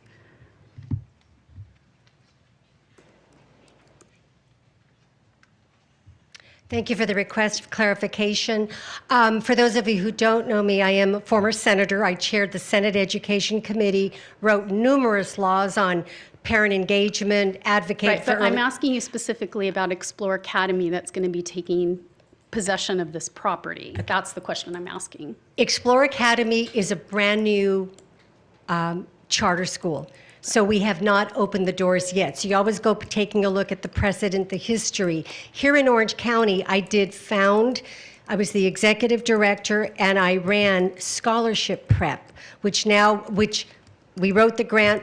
We were recognized by the U.S. Department of Education and we received a $12 million grant focused on TK, kindergarten, early education, closing the gaps. If you take a look at those early records of scholarship prep during the time that I ran it, very stellar in terms of moving our kids forward, transitioning children who are English learners to English proficiency. So that's the solid. In the charter school world and in education, we worked with all of our school districts, Anaheim, Santa Ana, et cetera. I have not previously worked with Orange Unified. I'm hoping to be able to do so this evening. But if you talk with those superintendents, take a look at the work we did collaboratively, because I do consider us not in competition, but in partnership and really offering the best quality education that family wants for their child. You know, no one can. So my reputation in early education, laying the groundwork, it is very well established in Orange County. So what you're saying is that because you are present, this school will succeed? I mean, is that what you're saying? I think that's uncalled for. But if I can say that, you know, the culture starts from the top. I mean, people look at you. You are the voices for the Orange Unified School District. There's expectations. So if the school fails, you come after me. Because I will put my money where my mouth is. I will put my reputation where the outcome is. So yes, I would not stand in front of anybody and say, approve this school, if I didn't believe that si se puede, that we can do it. So I believe that it will succeed, but we've got a great team of teachers and leaders and families. It's a partnership. So I know this school will succeed. So you start schools, you open them, and then you go to the next school and you open the next school. No. Correct? No? No. Well, okay, because Anaheim had one of your schools that No. you started. I But think we're not getting approving off this topic. charter. Yeah, I think we're getting off topic here. And you're right, you're right. We are not talking about charter schools, but we are talking about, Mr. Ledesma, you made a big point of saying that this is about choice and this is about improving schools for our students, but that isn't a known On the west factor. side of Orange Unified School District. My I was point very is that specific. this is not a known quantity, and we are not in charge of anything that has to do with running their It wasn't charter it school. wasn't a known quantity. OCCA was not a known quantity. TLC was not a known quantity. Well, they were when partner- Santiago, which I was on the board when approving Santiago as one of the first charter Those are schools. all completely different. We're they talking were- about apples and oranges Oh, because come on now. this is a lease Of license course, agreement. Of course, if it doesn't fall under your parameters, Oh my it's God, completely Mr. Ledesma, different. please stop. I'm sorry. Okay? This is a I think we need to take a license vote. agreement Ledesma? we're Ms. Page approving. would like to It speak. is Oh, yes. not a charter school that we're approving. We are approving a license agreement. So the question is this a legitimate commercial contract that we're entering into? And that's a question you will answer with your vote. So Trustee Erickson, please allow Trustee Page to speak. Okay. She is allowing it. I don't understand. Okay, so with this license agreement, Ms. Harden, did you write this? Yes. Okay. I had a question about number 30. It states no district affiliation or endorsement. For the public, I can read the first couple sentences. It says, charter schools shall not imply, indicate, or otherwise suggest that charter schools' use and/or any related activities are connected or affiliated with or endorsed, favored, or supported by the district. So it includes like signage, flyers, and different things like that. Is this standard language to be included in any agreement? In any kind of license or facility use agreement? Yes. Okay.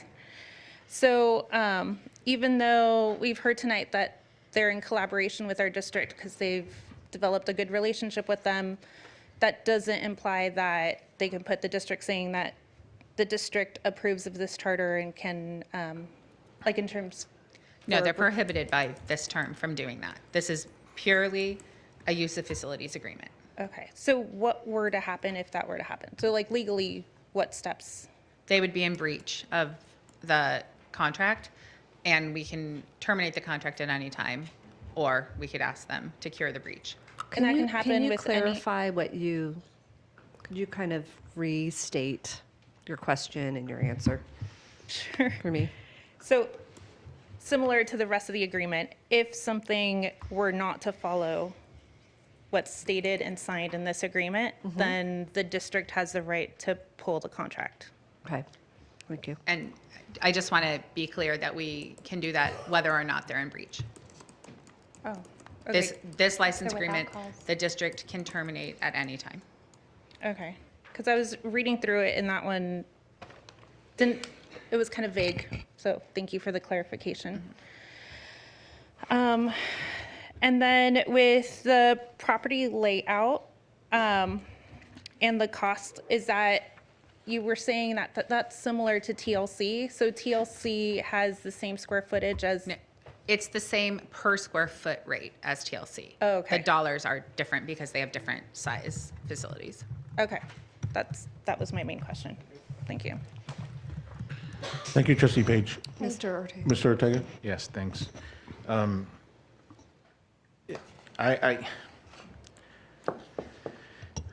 All I want to say is I want to move this item so we can get going with the meeting for approval.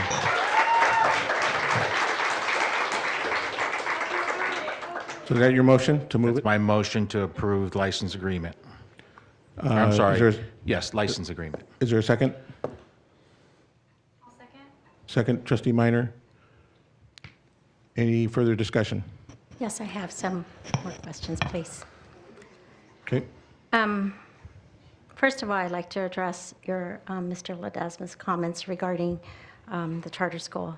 As far as the footprint is concerned, it's the same footprint as Olive Crest, but Olive Crest decided to put portables in that area, so they paid for the portables, correct? There are some portables that we believe are owned by the district and some portables that Olive Crest added.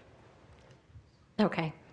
So the difference that they were paying is they were paying $16,000 per month, which is equivalent to what, about $175,000 a year, and Explore Academy will be paying about $75,000 a year. The first year they're paying $6,400 per year, yes. Okay. So less than half.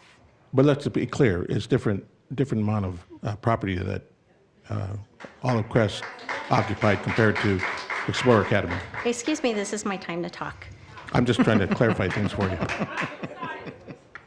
So I'm asking you, so you said that the same building that they're occupying is the same one that Olive Crest occupied, right? The classroom building with bathrooms is the same permanent structure that Olive Crest occupied, and the same parking and blacktop space. And I'm not sure if they've been removed yet, but there were portables as well, some of which are Olive Crest and some of which are the district's. Okay. But the space is the same. So they will not be using any of the portables? They are not included in this agreement. Are they in the same property boundaries? Or what I'm trying to do is compare apples to apples. They're in I the- want to make sure, I want to see that the same like property, the building is going to be used by Explore Academy, and that was there additional properties or land that Olive Crest used?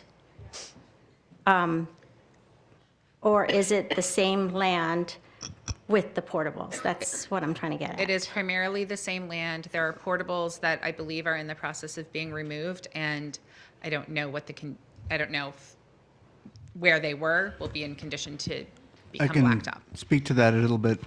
The footprint is generally the same because the area for the blacktop space Okay. is also the area that the portables were residing. Okay. So part of this agreement is to allow for play space, which is the blacktop area. But they won't be using the portables that are on that same blacktop area. And our facilities team will soon be going through there to make an assessment of those portable buildings that are still there. Okay. They've been there for quite some time, including the leased portables that Olive Crest had there. Mhm. And so it's uncertain as to how the owners of those portables will deal with those portables that are there on campus. But that's part of the work going forward. And I think that's part of the confusion because they won't use any of those classrooms that Olive Crest was using. Mhm. But yet it still sits on the same footprint because the portables are on the blacktop space. So those portables are leased, and so About half of potentially them. they could abandon them or not. Olive the- Crest is required to, under the agreement, Olive Crest is responsible for the ones that Okay. belong to Olive Crest, and they'll have to remove them unless the district lets them not remove them. Okay. I just want to make sure. So basically, Explore Academy is paying half of what Olive Crest is paying, basically. The- Less All- than half.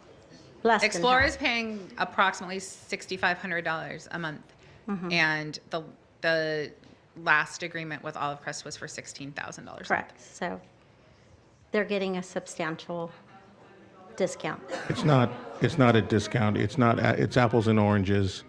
Mr. Gonzalez, those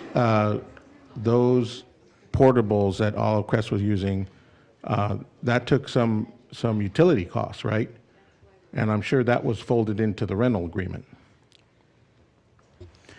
Yes, and like we were saying, some of the portables that were there were leased and paid for by Olive Crest, and some of them belong to the district, and those Olive Crest was also using in Which- various capacities for classroom Which those space were or- OUSD, if those were OUSD portables, then I'm sure OUSD factored that into the rent as well.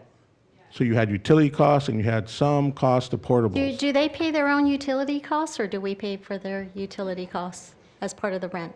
I would have to defer to Ms. Harden on that. Explorer is paying its own utilities costs. Olive Crest, the agreement is old, and I was not involved in it, and it wasn't the model per se for this, so I can't speak to every aspect of what was included in the Olive Crest agreement. Okay. But the question But really- TLC is paying its own. The question needs to be, what's the square foot cost? So that would answer the question, because at this point in time, it's like, they're paying like 40% of what Olive Crest was paying. And if we assume that they have a little bit more property, or a little bit less property than Olive Crest had, let's just call it 50%, or even 60%. So we have a situation where it's a property lease agreement, straight up. There's no consideration of what kind of entity is renting it. It's just a straight up property agreement. We're charging them half price, essentially. If we have one student from OUSD that goes. Charging them Will you the kind proper of not rate for the interrupt me size. For once? Well, Just once. I'm It would just be trying to really get things great. clarified here, because I think you're putting So- false information out there. If it's not false information, it is not false information. So you have, right now, we don't even know if one single OUSD student is going to go there. And so we're giving this rock star rate to an entity, and we don't know if it's going to benefit our students. But then if one Misinformation. student does go, Trustee Erickson, that that's will take her up misinformation, to- rock you know star what? rate. You are You know and I know interrupting that's her. not right. A significantly discounted rate from what the previous licensee was paying. How is that? I just wanted to clarify that the per square foot rate that we charge is per square foot of building space. We don't charge for the land space. So depending on how many square feet of space made up our portables, we would have charged. If we were giving Explore those portables, that would have been calculated into the rate. Okay. There's just I have a lot one more more. factored into the rate to Olive Crest. So you cannot compare it to the rate that Explorer is going to. Yes, they're for different spaces. I have one more comment to address. Actually, I have one more thing to address Mr. Ledesma's comment earlier.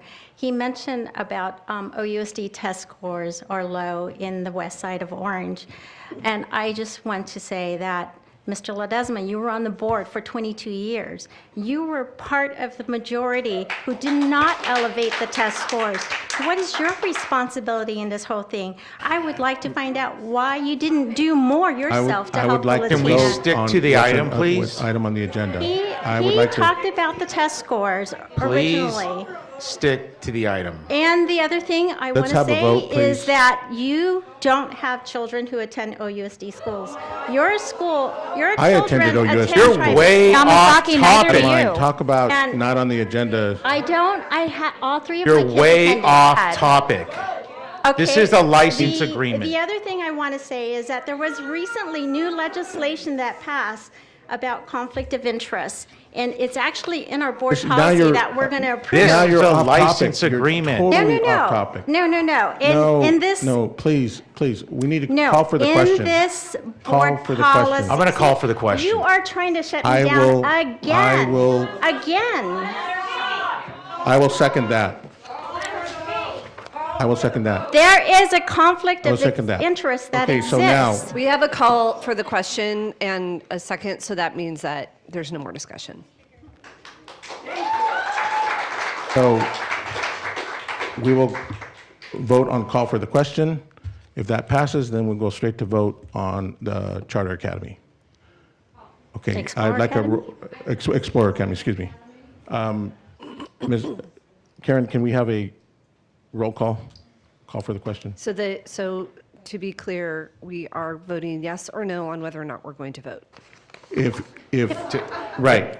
So if you Thank say you. yes, that means we're going to move on to vote on the Explorer Explorer. Academy. Can we clarify with council, is a call for the question a 5-2 vote or a 4-3 vote? I believe it's a 4-3. Is it for sure? Yes, it's a 4-3 As long vote. as I've I've been read on it the in board. Robert's rules that it is actually a supermajority. So working.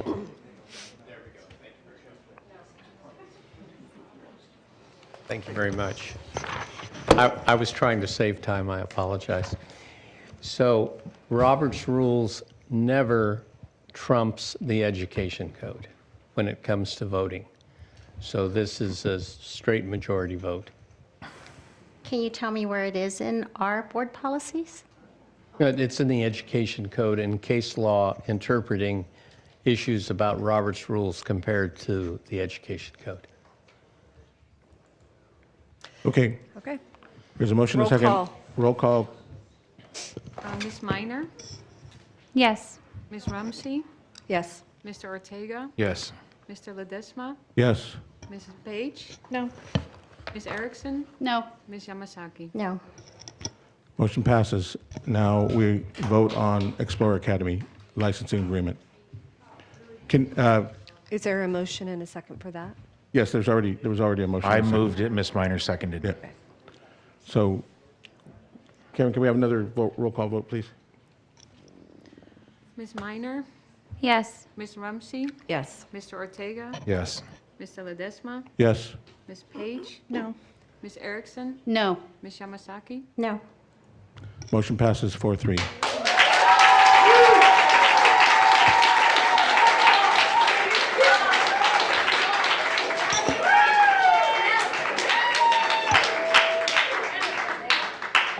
Item 7B.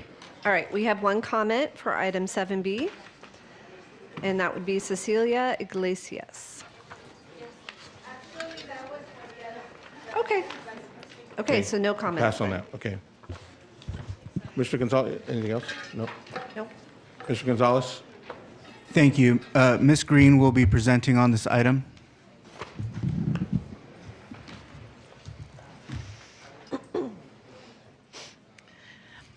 Good evening, Board President Ledesma, school board members, executive cabinet, staff, and community. My name is Lisa Green, and I'm the Executive Director of Curriculum and Instruction. Today, I will share with you the OUSD plan for the Arts, Music, and Instructional Materials Block Grant, which was approved as part of Assembly Bill 181 and 185, the Education Trailer Bill. This grant provides school districts with funding for arts, instructional materials, and other allowable uses. I want to first start by briefly reviewing the timeline of this grant. A little over a year ago, in June 2022, this grant was approved as written into AB 181, and later amended by AB 185, which revised the grant and allocated a total of about $3.5 billion to school districts throughout California.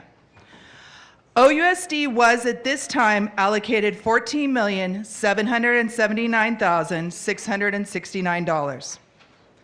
Then in November of 2022, we began to gather input from our educational partners on how these funds should be spent.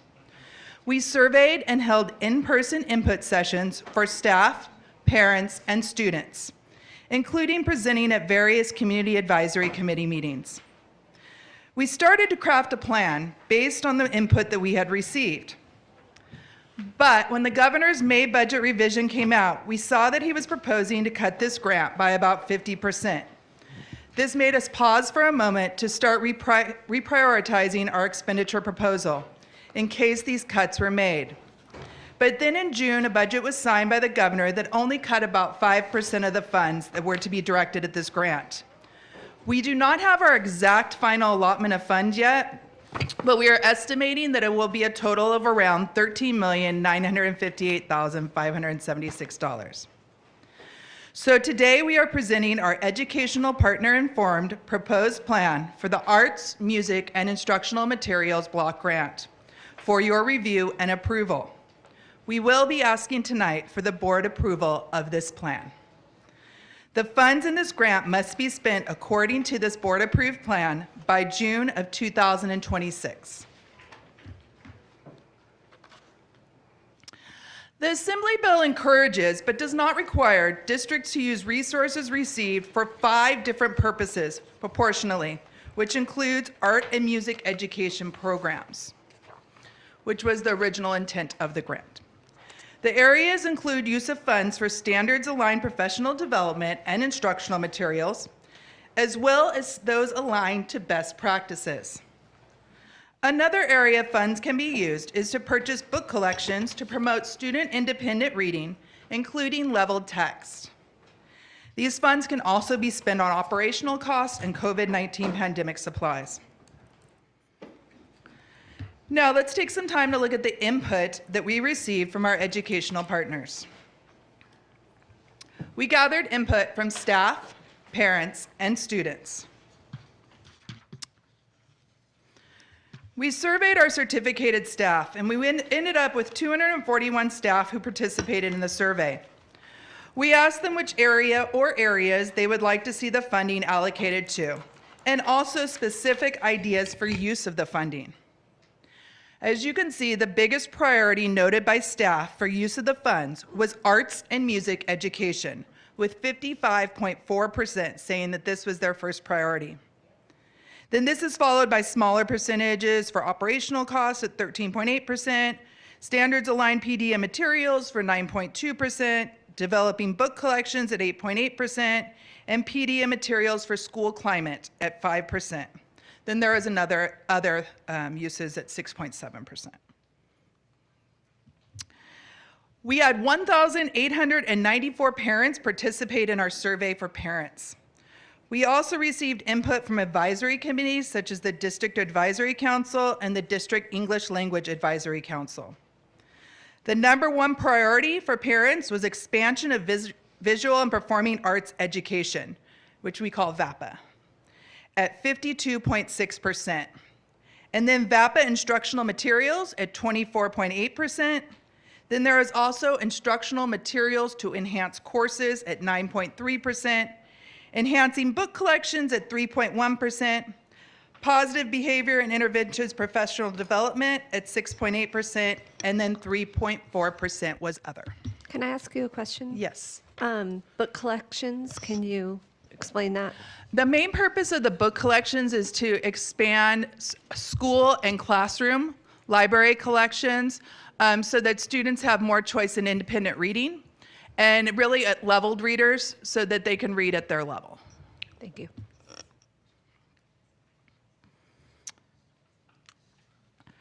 We also gathered input from our district curriculum council. Their number one priority was to enhance performance spaces at 28.6%, followed by VAPA instructional supplies at 19%, and then expanded VAPA education opportunities, and update technology, which each got 13%.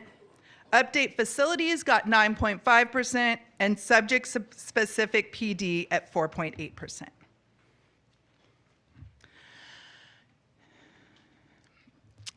Ms. Green, can I just clarify? When Yes. What update facilities versus performance spaces, do those overlap at all? They overlap a little, but the update performance spaces was more like more opportunities for stages, Marley floors for dancing, acoustics in the rooms, whereas update facilities was things that went beyond and outside of VAPA performance space. Okay, thank you. Oops. Since the main purpose of these funds is a focus on arts and music, we had our secondary VAPA teachers facilitate discussions with their students to obtain their feedback on how to spend these funds. The majority of our secondary visual and performing arts students, 58.8%, felt funds should be spent on VAPA instructional materials.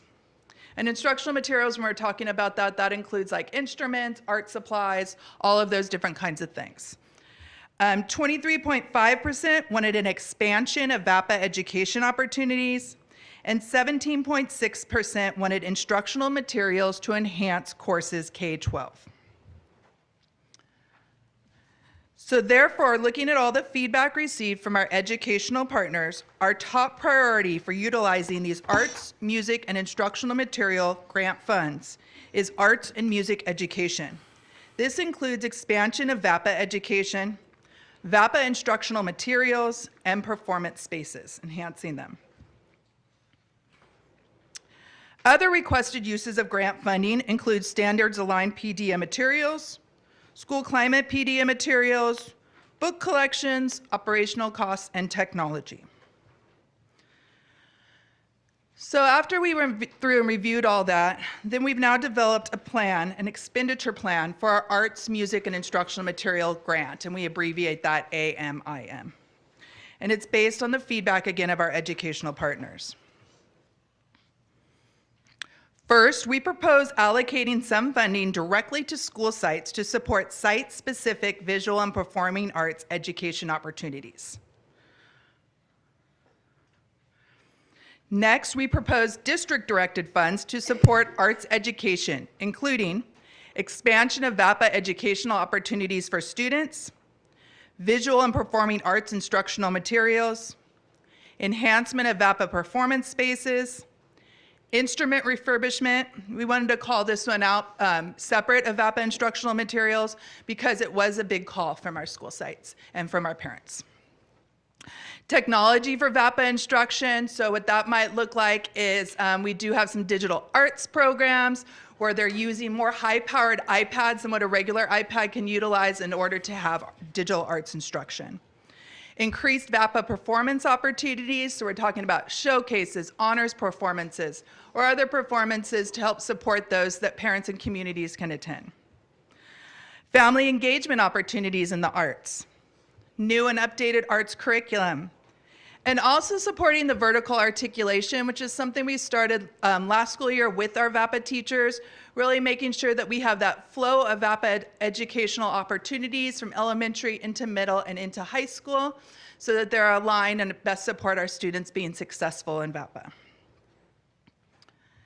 Then our proposed expenditure includes funds for professional development on positive behavioral supports and professional development on behavior management.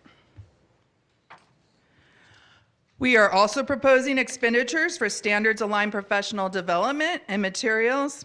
This would include professional development specific to core content areas and funds for additional books as well, such as bilingual books, nonfiction, classroom libraries, and decodable leveled readers. So thank you. Are there any questions regarding our proposed plan for the arts, music, and instructional materials grant funding? Mr. Ledesma? Yes, Mr. Ortega. Thank you. That was a great presentation. I know, we've been looking forward to this funding. Obviously, from the budget presentation saying they took our money away, and then all of a sudden, oh, wham, it's back again. So how did that happen? I know this has been an extremely significant program in our district. I don't know how long you've been here, so forgive me. But I remember when we went through those severe cuts, when we just cut everything. I mean, decimated everything. And so one of the first things coming back was to reinstitute the VAPA program. And we have vowed, at the time the board had vowed, and subsequently thereafter, to maintain this program because it is so beneficial for kids. The feedback across the board is excellent. The teachers are phenomenal, in the different areas, respectfully. But it's been anything but positive. So, I fully support this. I've supported it. That was, like I said, that was one of the first things I remember, if I'm correct, somewhere in the neighborhood, we spent somewhere close to $2 million to reinstitute the program, to buy brand new instruments and get the whole program up and running. And at that juncture, everybody was very excited, and this is a continuum of that. So again, thank you for the presentation, and I fully support this. I've supported it 100%, even back then to now. So it's definitely something that's needed in our schools, kind of an outlet for students as well, to get out there and do different things, whether it's the arts, the dance, the music, blowing their heads off with trumpets and, all that kind of stuff. So, or banging the drums away. So. Thank you. We always do hear great positive things about Yeah. the VAPA opportunities for students. When we do our LCAP survey, that always comes up really strongly. So Yeah. thank you for your support. Thank you. I would like to also thank you for your presentation and just the energy that is put into the VAPA program. I'm a strong believer that arts and music is an avenue, a very important avenue for learning. It increases literacy, fluency. It uses all parts of our brain, which is really important. It's great for mental health, including being a part of a team and just having a balance in life, which is really important. Not to mention that all the connections there is to math, even with music and art as well. So I'm in full support of this as well. Thank you. Thank you. I appreciate that. Trustee Erickson? Yeah, I just want to echo those words as well. And I had a child that had a head injury, and arts and music were her savior. And it really demonstrated for me how different your brain works when something's not happening correctly. And then, but it really got her through everything. And I fully support this and know that it's so great for certain students that maybe learn differently than other students. So thank you for working so hard on it. It's really important. Thank you. Trustee Minor? Just really quick, I was contacted by a handful of VAPA parents and their students, and they were just so excited to see this on the agenda. They couldn't be here tonight to speak, it looks like, but just thank you for your work, and I'm so grateful that this kind of a miracle showed up in our plate, so that the VAPA students, knowing that there's a lot of students that's their drive, that's their reason for going to high school, so it's really exciting that this is back in play. Thank you. Thank you. We're very excited to get this plan approved so we can start purchasing replacements for instruments that we need, uniforms for our band, different instructional supplies, materials, and just really make our VAPA program even more exceptional than it already is. Trustee Yamasaki? I just want to say thank you for all your hard work on this. I know sometimes, when you don't know if funding's going to come through and it's like, do you do the work for nothing, or do you do the work and try to hope for something to happen? And I would love to see us even expand further the music and arts in our district, because I feel like it's important as well. Yeah, we will be, we're currently looking at Prop 28 funding, so we're trying to estimate how much that's going to be, and that's for more instructional VAPA staff. So we're just very excited about these opportunities we have. Thank you. Anyone else? Thank you. Thank you very much. Oh, she wants. I'm sorry. Oh, I'm sorry. Sorry. Go ahead. Trustee Page. Thank you, Ms. Green. I was wondering if you can elaborate a bit more or share some examples on site-specific VAPA opportunities. So what would that look like at our dual immersion schools, at like our STEM schools, different things like? Exactly. So that may look in some different ways. It could look like an expansion of our Meet the Masters or Art Masters programs that we have going in.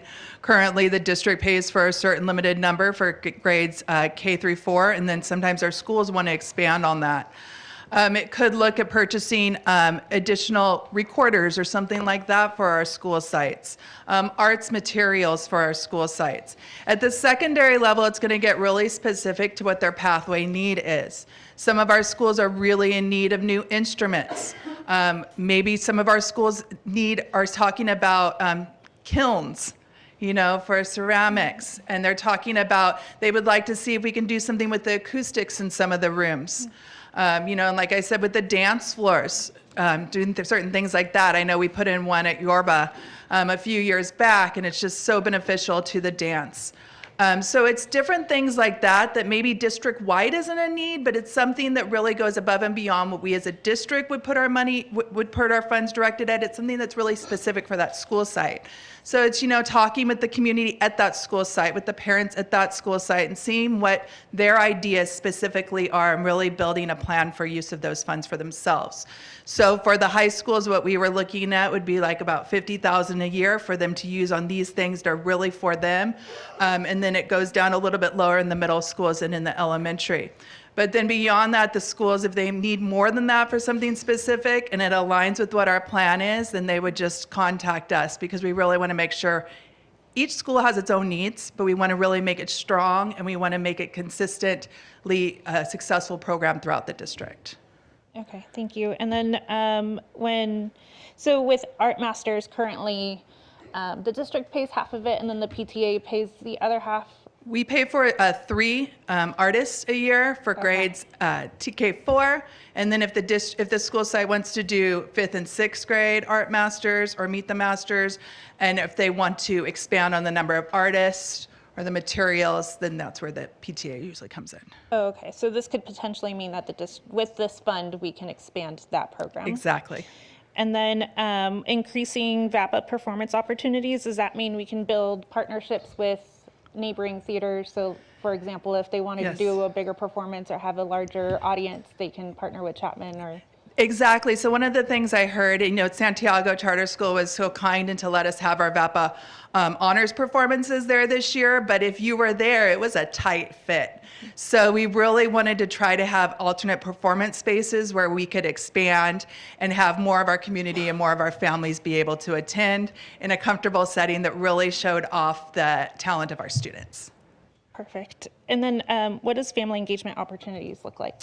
So that's when we were kind of trying to think of having some more opportunities, whether it's after school or it's opportunities for families to come onto school to benefit from some additional arts to do together with the family. I know back when I was a teacher, we used to have events.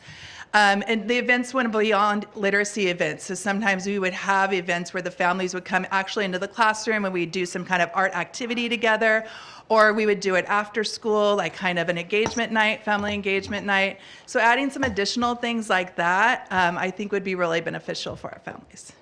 That sounds amazing. Thank you. And then, so I've been I studied music since I was 4 years old, and so I know the importance of starting early. Does this mean we're going to start younger in the younger grades? So that's where we're hoping that we can use this grant jointly with some of the Prop 28 funding that we're getting. So Prop 28 funding, the funding scenario is going to get us some good amount of money, and each school site will get allocated from the state a certain amount of money. And those funds have to be spent 80% on instructional staff for VAPA. So we're hoping that that can help coordinate with this to really expand the opportunities down to lower grade levels. Okay. And then when I was in high school, I took AP Music Theory. Does that mean we can bring that class back? Yes, so we can look back at those kind of things. We can look at funding it with this, or we can look at funding it with the Prop 28, because increasing sections, so having more opportunities for classes like that, would be increasing or using it on instructional staff. Okay. Thank you for all your hard work. Thank you. And then, If I may move it. yes. Okay, second? I can second. Second, okay, moved by trustee Ortega, Ms. Page. second by trustee Page. Thank you, great report. Looking forward to all the wonderful outcomes.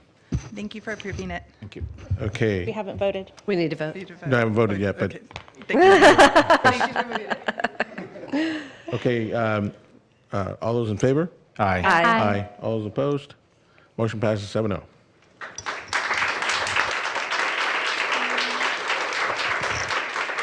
Okay, information item 8A, Mr. Gonzalez. Yes, thank you. The district policies and bylaws are reviewed and updated periodically as new state and federal laws and regulations are enacted. The proposed revisions for the following board bylaws are presented for first read, and it is planned to bring them back for August for a second read and adoption. And then we will also be, we're also planning on bringing board policies for first read in August. So I just wanted to make sure that the board is aware. We're happy to entertain any questions or comments, make any changes, or do additional research that the board might want before presenting back to the board for second read on these items. So we can also, because it's a lot of policies, so as we review, we can come back to you between now and the next meeting. Yes. Okay, And we can update through Friday letter. okay. Okay. Trustee Yamasaki? Yes, I just want some clarification. So when we have a board policy, and this is for the public as well, when we have a board policy and there is a change, usually it's dictated by a change in the government code, correct? Yes, it could Or be. new laws. It could be a government code or laws, case law. Okay. Any of those things can prompt the district to consider changes in its policies. Okay. So when there is a new law that makes it that we have to do this, do they usually have time, or is there a time frame that we have to implement it by? Or is it something that's recommended? Like, when do we change it in our policies based on, do we do it after they say, you have to do it now? Or, like, what I'm trying to do is clarify the sequence. Yeah, and thank you for that, because I think it is good for the public to know that. And if Mr. Covert would like to add any additional to my comments, he may. But if there is a new law, we would need to follow the new law. There's no time frame in terms of that. So When even there's- if you don't adopt a policy, you still have to follow You have to the follow law. the law. Okay. Yes, and then so periodically, so it's not, expected that the boards would immediately change policy based on law, but periodically it's expected for boards to review their policies and update them as such. So we get updates periodically in our office, and each division basically tracks their own and brings those changes Okay. forward to the board periodically. So if there is a conflict between the law and the board policy, what prevails? Yeah, I think it's pretty obvious that we would Yeah, I fol- just want we to, I just want it to follow be the law. said out Yes, there. yes. Okay. So whenever there's a conflict between board policy and the law always prevails. Yes, and then we bring these forward to basically catch up our policies Okay. to those laws. All right, thank you. Mr. Gonzalez, also, although, yes, board policy, the law, but boards can also add to the policy within reason, right? Yes, I think a good example of that is the board had some discussion at the last meeting in regards to public comment and asked staff to go back and take a look at the policies and how we can enact a change in terms of a 3-minute, 2-minute, 1-minute rule. So we added those into the policies for consideration for first read here, but those were not updates in law or case law. Right. Yeah, so there's other reasons as There's well. a certain level of board prerogative to update policies and make changes. Thank you. Okay. I'm going to move on here to consent items. Okay, we have a public comment on 13I, which is a consent item. 13I? Mm-hmm. Okay. Why don't we take that now? Jolyn? Might want to say it a little louder. 13I, she's coming. Oh, there she is. Textbook and supplemental text adoptions. Hi, I've just heard here and elsewhere that people are concerned they don't have access to what the children are learning in the classroom. So I just wanted to make sure people that saw this at home or watch this later realize that on the back shelf here and at the meetings for all the materials that get approved are back there to be flipped through and see exactly what's in the AP textbook. It's not a secret, so you can come to the meetings. They also have it available at the district office. Parents, if you want to find out, it's all here for you. And if you're like me, you do want to find out. So thank you. That's all. Okay, we have consent items, 9, 10, 11. Probably through 16. Would we like to, well, first of all, does anyone want to pull a consent item?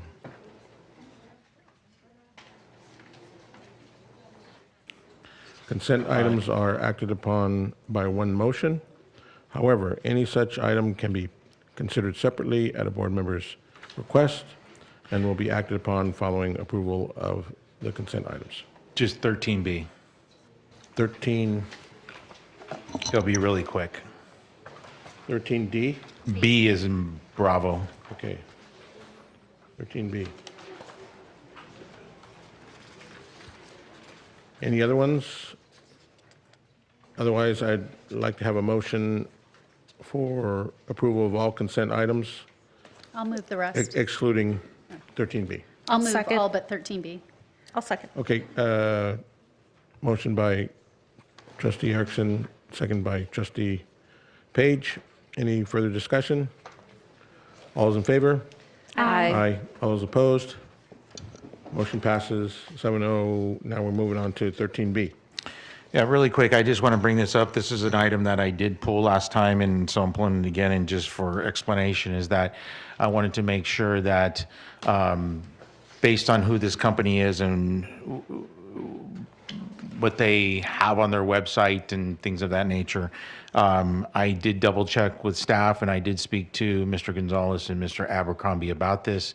And so I just wanted to bring it up and saying that we're utilizing only certain components of this and not all of it. Is that correct? Yes, that is correct. And I can provide the components we are using in a Friday update. Okay. And so, you know, some of the other things, and this is part of the whole learning style assessments, personality, you know, it kind of goes into this social emotional, the SEL that we've talked about, and, you know, then we're looking at data footprint and how are we capturing that. And that was the other discussion. I'm not going to get too much into it, but that's something for TAM to further up with us on separately. On how we're controlling that footprint versus it getting out and them capturing the data of our students. And the reason I bring this up too is this is in follow-up to what we passed for the Parents' Bill of Rights last board meeting. and having that right and a proactive involvement with it in any of our curriculum. So I just want to make sure this is going to be provided up front, not, as I mentioned last one, where it was a passive consent, where you kind of go, you know, a car speeding by and just, oh yeah, we need approval. Versus, no, we're going to be up front. We already said we are. And this is going to be one of them that we can target in that sense to let parents know what it is that we're utilizing these programs for and wanting to be upfront and open with them. So if they can go to our website under the Parents' Bill of Rights, they could see this and it'll be delineated for them exactly what it is, how it is, and how is it going to be used. So we want to be open with them. We want to get their consent. If there is consent, we want to be able to get that to the parents, whether it's an email, whether it's a phone call, a text message, the bat signal, whatever it is allowing them that opportunity to know exactly what we're doing and how we're doing it. As I always say, the who, what, where, whens, and whys associated with that. So I just Can I want ask to a bring that question? forward. Can I ask a question? Please. Trustee Ramsey. Is this for only high school? This is like getting them ready, starting as a freshman, getting them prepared to just decide where they're going to go to or college and so on. It's mostly for high school, but there are some middle school components, and I can provide those specific lessons like in the Friday letter. Okay. And okay. And I just want to add that this particular program we are recommending and moving forward because it is aimed at leveling the playing field a little bit in terms of, there's some families that can afford to, hire consultants in regards to their, college interests. And this is a way in which we can provide some of that in-house. But staff has reviewed it and believes that it complies in terms of protecting students' data as well. So we've reviewed it for those reasons as well. And so that's why it's being recommended for approval. So is there any ability for a parent to possibly opt out of this?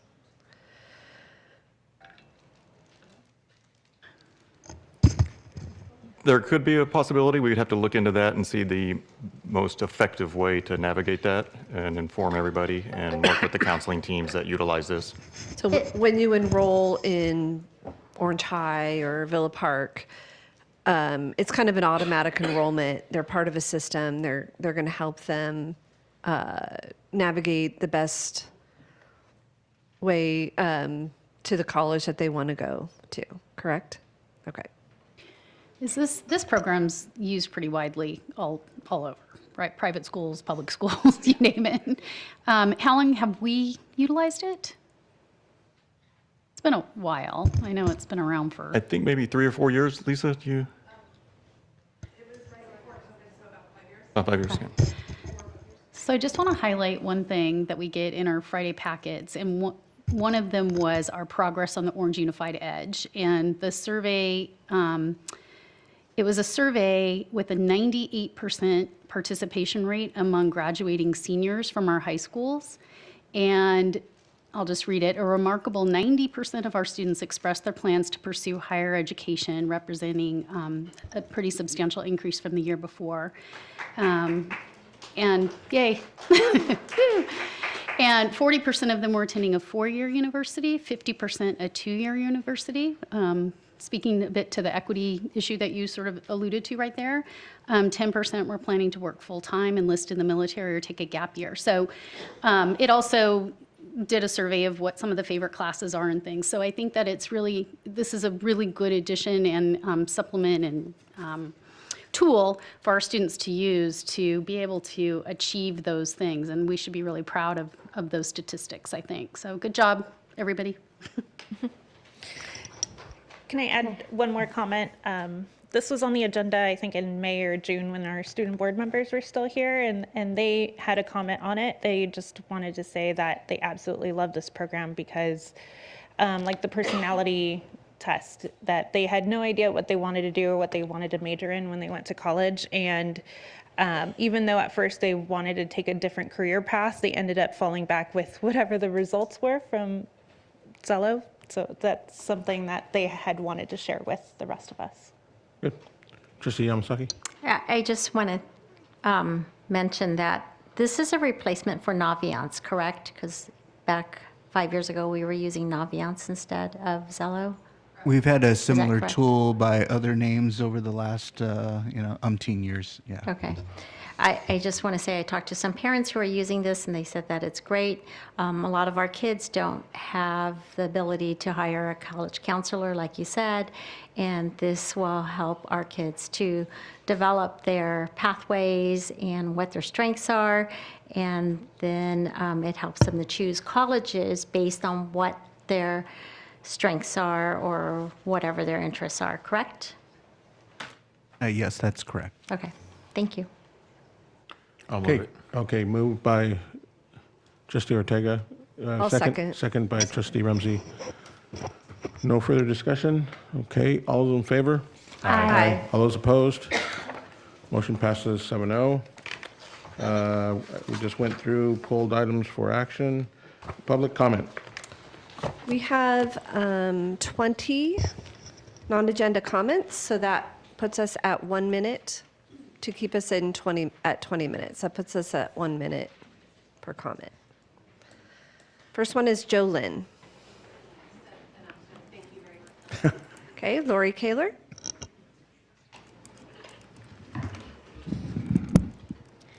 Evidently, citizens in the OUSD area are upset that they have been lied to by members of the recall effort. We have heard that people are trying to recall our elected officials on this board who are they're getting people to sign the petitions by claiming that they are for parents' rights and for children. Clearly, the motivation for the recall is on the back of their shirts: protect public education. Well, we should be protecting our children. Those who protect children the best are the parents. The school board should be putting students first, which means that they should keep parents informed of all that's happening with their kids. Obviously, the previous Superintendent Hansen was not keeping parents informed. Rather, she withheld information about an elementary teacher and a Canyon wrestling coach who were each charged with possession of child pornography. When parents came to complain about inappropriate material being exposed to their children, Hansen ignored them. So far, more than 30 books with explicit material have been discovered in the K-12 libraries. 4 of these were made available to K-2 students. Subjects and details such as rape, pedophilia, and other violent acts are even stated. Summarize. Okay. Please. Okay, so Thank you. next is Jenny Sloan. Jenny Sloan, and then on deck is Bill Masters, and after that is Ernie Meha. Mejia. Please proceed. Okay, I know it's a brief amount of time, so I'm going to just address what just happened here, where we have a charter school that is unproven, that we're going to give our facilities instead of, maybe providing better public education for West Orange, as you're so concerned about, Rick. Instead of getting as much money as we can, getting the right amount of money for the stuff that we have, we're getting less than 50% of the money. So now we have less money for our students so that kids can come here from other districts. It just piles on and on. It's unbelievable. If you really care about the students of West Orange, then invest in their public education. It's like, that's your job, not to sell our stuff. Am I the only one who's just gobsmacked? They had nothing about this charter. It's incredible. Bill Masters. Aaron Mejia. Apologies for Karen Barone. Hi, my name is Erin Mejia, and I'm a taxpayer and resident within OUSD. And I've been coming to these board meetings for 7 months now, and I know that you cannot speak on closed agenda items, but at this meeting, it was very clear that some did have additional information. Yeah, after being called out on it, there is no mention of superintendent and a readout of an appointment within closed session. That is a continued lack of transparency. These same people that obviously have insider information spoke on appointing a Latino superintendent, which you glossed over, and I am full support of a Latino superintendent, but as a board majority, you did not support proper translation for parents in the Parents' Bill of Rights. That is a contradiction to what you support. Madison, you have shared things about programs and removing programs like AVID. That is not supporting our Latino community. Madison, you share recall information and accuse me of sexualizing children within our district. Please, can we have the next speaker? Karen Barone. And Maria L. is on deck. Maria L. Please, excuse me, before you start, please, folks, please. Okay. Good evening. I'm a parent of 2 OUSD students and will be starting my 24th year teaching in OUSD. At the last board meeting, LCAP data was shared and 4 parent priorities were noted: improve facilities, increase safety protocols, continued school maintenance, and lower teacher to student ratio. So I'd like to address the teacher to student ratio. We know this board will never vote to lower class sizes, but parents have expressed this as a priority. I think all OUSD educators will agree that there are learning gaps and socialization concerns for our students due to COVID, and we need help to fill those gaps. Madison, you've said you're concerned about test scores, yet have done nothing to address those scores you were worried about. Instead, you and Ledesma have wasted board meeting time putting forth flag policies and Parents' Bill of Rights, which are redundant. All the money that has been wasted since the January 5th meeting could have been put to better use for our students, the people you claim to care so much about. The money the 4 of you have wasted could have been spent to hire reading and math intervention teachers to help our elementary school teachers especially. This wouldn't lower class sizes, but it would at least help to address the problem. Please address the problem. Maria.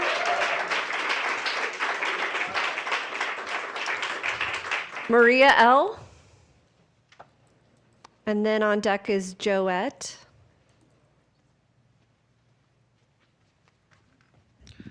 Good evening, Board and Superintendent. I want to convey my appreciation for members Ledesma, Ortega, and Minor for protecting parents' rights and also for the best interests of the children. I'm really disappointed in the non-collaborative efforts of certain board members here that it just seems non-productive. And I want to say I would really like a Parents' Bill of Rights, because when I used to have an IEP and I would request things in the IEP, what the SPED, Special Education Department, would always say, we already do that. We don't need to put it inside the IEP. And that's what I see the opposition saying right now. Thank you.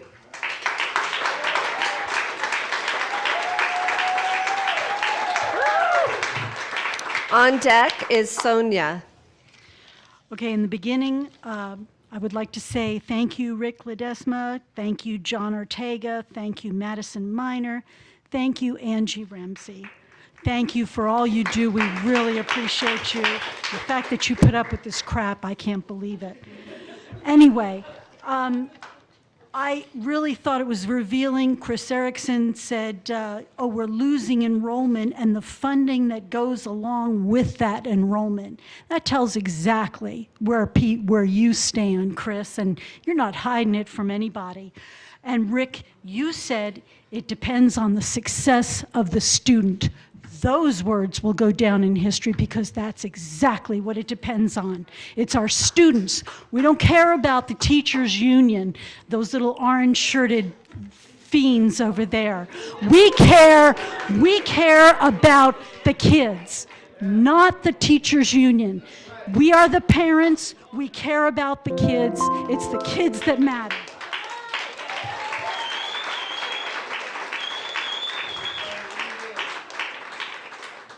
Sonia?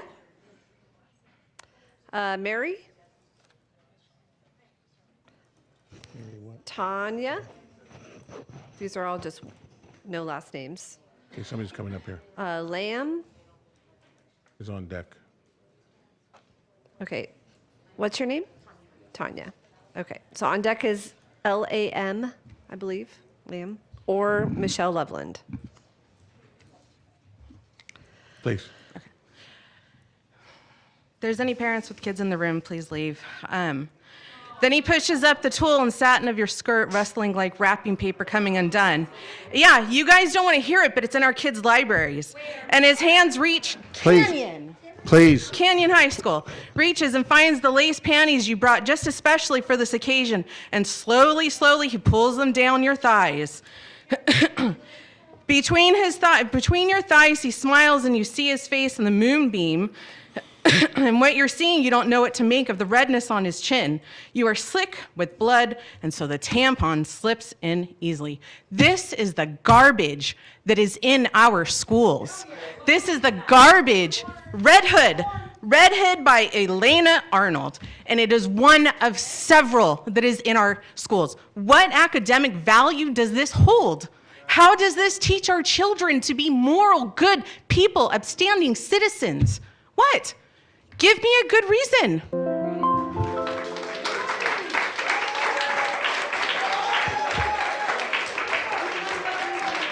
Michelle Loveland. So there's no lamb out there, Lam? Is there a lamb? Okay, maybe he doesn't want to speak. Okay. So who's? Michelle Loveland. And then on deck is Gia Dheeh, Dheeh. Okay. Go ahead. Article 16, Section 6 of the California Constitution states very simply, the government cannot give away public funds to a private person or company. Penal Code 424 PC makes it a crime for a public officer or trustee of public funds to misappropriate the funds for inappropriate use. Conviction of felony, 4 years in jail, disqualification from holding public office. An OUSD Board AR 3544 policy deals with the use of district-owned vehicles. States passenger cars and trucks owned by the district may be available for board members and district personnel for school business only. So in light of these laws, ask if the board of what former Superintendent Hansen and Assistant Superintendent Corella were engaged in. Was it violation and broke the law? Yes, it was. They were doing what was illegal. Over the last few months, it has become clear there was a well-known secret at the district office about Corella's use of a district vehicle. She made $259,000. Surely she could afford her own car.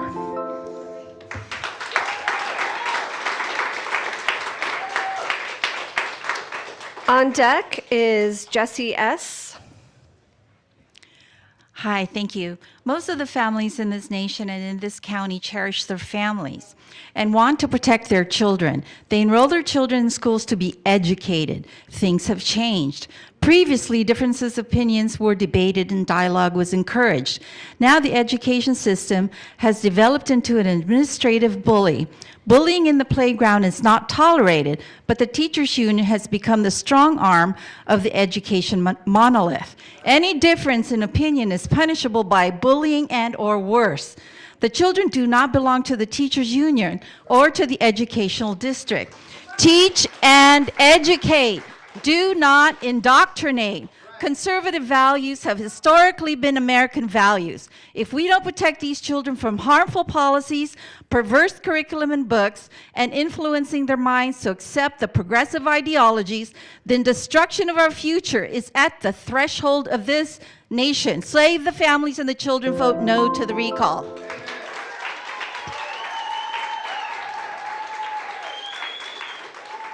So on deck is Yolanda. This recall is nothing but a special interest power grab. Those pushing the recall falsely claim the board majority violated the Brown Act. According to the Orange County District Attorney who conducted the independent investigation, the only board member who was found to have broken the law by violating the Brown Act was Chris Erickson. Why isn't Erickson being recalled? Make no mistake, parental rights and quality education for our students are at stake here. Do not support the recall or sign the petition. Those backing the recall want to replace education with indoctrination. If the recall succeeds, they will work to strip away parents' rights. No recall. We all know the Communist Democratic Unions don't give a damnation about the students. All they care about is pushing communist indoctrination to our students. Everything the teachers' unions have supported have harmed public education in California.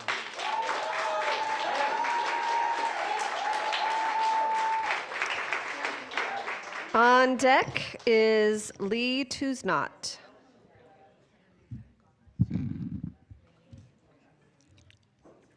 Buenas noches.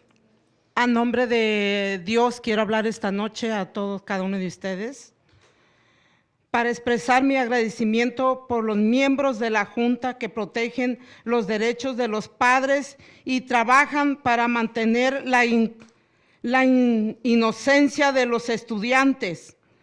Gracias, señor Ledesma, señor Ortega y señora Minson. También quiero que los maestros y otros miembros de la Junta sepan que los padres y abuelos no queremos material sexual, clínicas de Planned Parenthood, familiar y material, que se adoctrinen públicamente a los niños, no queremos que la educación es educación, no adoctrinamiento. Nadie tiene el derecho de distorsionar la mente de los niños. Los niños son de Dios. Señora, los niños son sagrados. Ya, señor, deja de... Respetemos. Señora, por favor, deja la traducción. And Mr. Ledesma, just for the audience and for anybody watching, I just wanted to make sure that it's clear to everyone that in the board bylaws, when we have somebody that's speaking another language and there's a translation, that there's double the time. It's the regular time in order to make a statement in your language, and then also the time to translate. So I just wanted to make that clear, so that way those understand that they don't have to half their time when they're giving their public comment. Thank you. Señora, es un minuto para usted y después un minuto para la traducción. Please. Wait, yeah, your mic's not on. Or just come up to the mic here, the podium. Good evening, members of the board, and in the name of God, A little louder, I please. want to thank you, all the members of the board, and she mentions particularly Mr. Ledesma, Mr. Ortega, and Ms. Minor, who protect the rights of parents and the innocence of the students, and all the parents and grandparents of this district do not want their children to be indoctrinated. Education is education. It is not indoctrination. Nobody has the right to influence the mind and distort the mind of the children that are angels of God.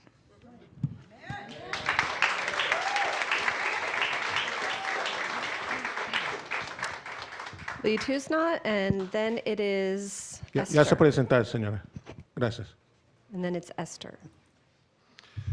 Goodest of evenings. My name is Lee. I am a parent of 3 amazing kids in this district and a product of the district myself. I don't know if it was mentioned, I was running late from practice, but the next meeting happens the day after the school year starts here. And I, first of all, want to wish every student and teacher an amazing school year.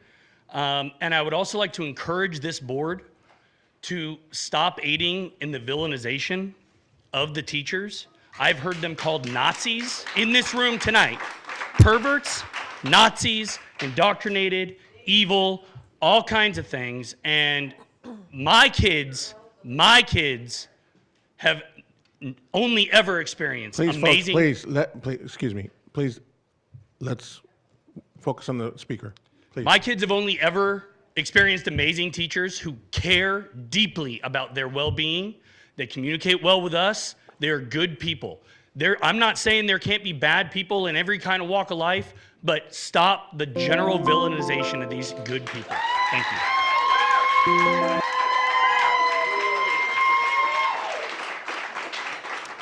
So Esther, and then Dawn, and then Honey Davis.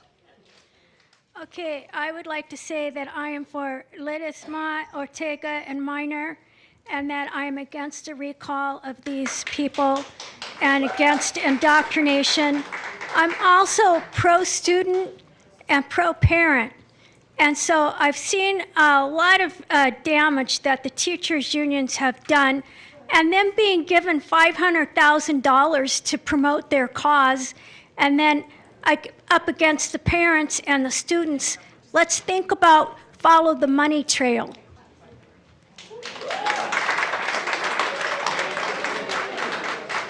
Next one. All right, Dawn. Is Honey Davis out there?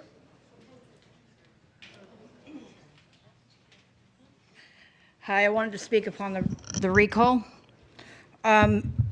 You know, people tell us accept the election, but when you recall somebody, what are you saying? You're not accepting the election. Please, please.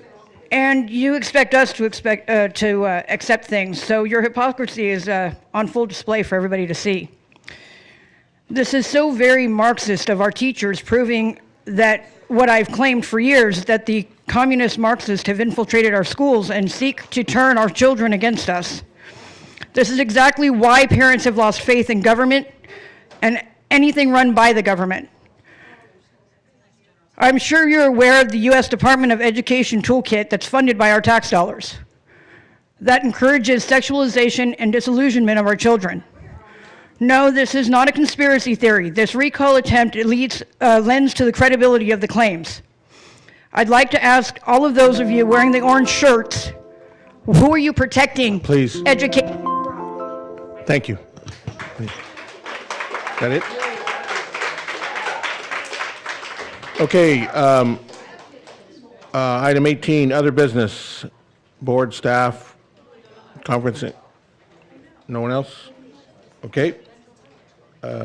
Let us adjourn at 9:31. Thank you.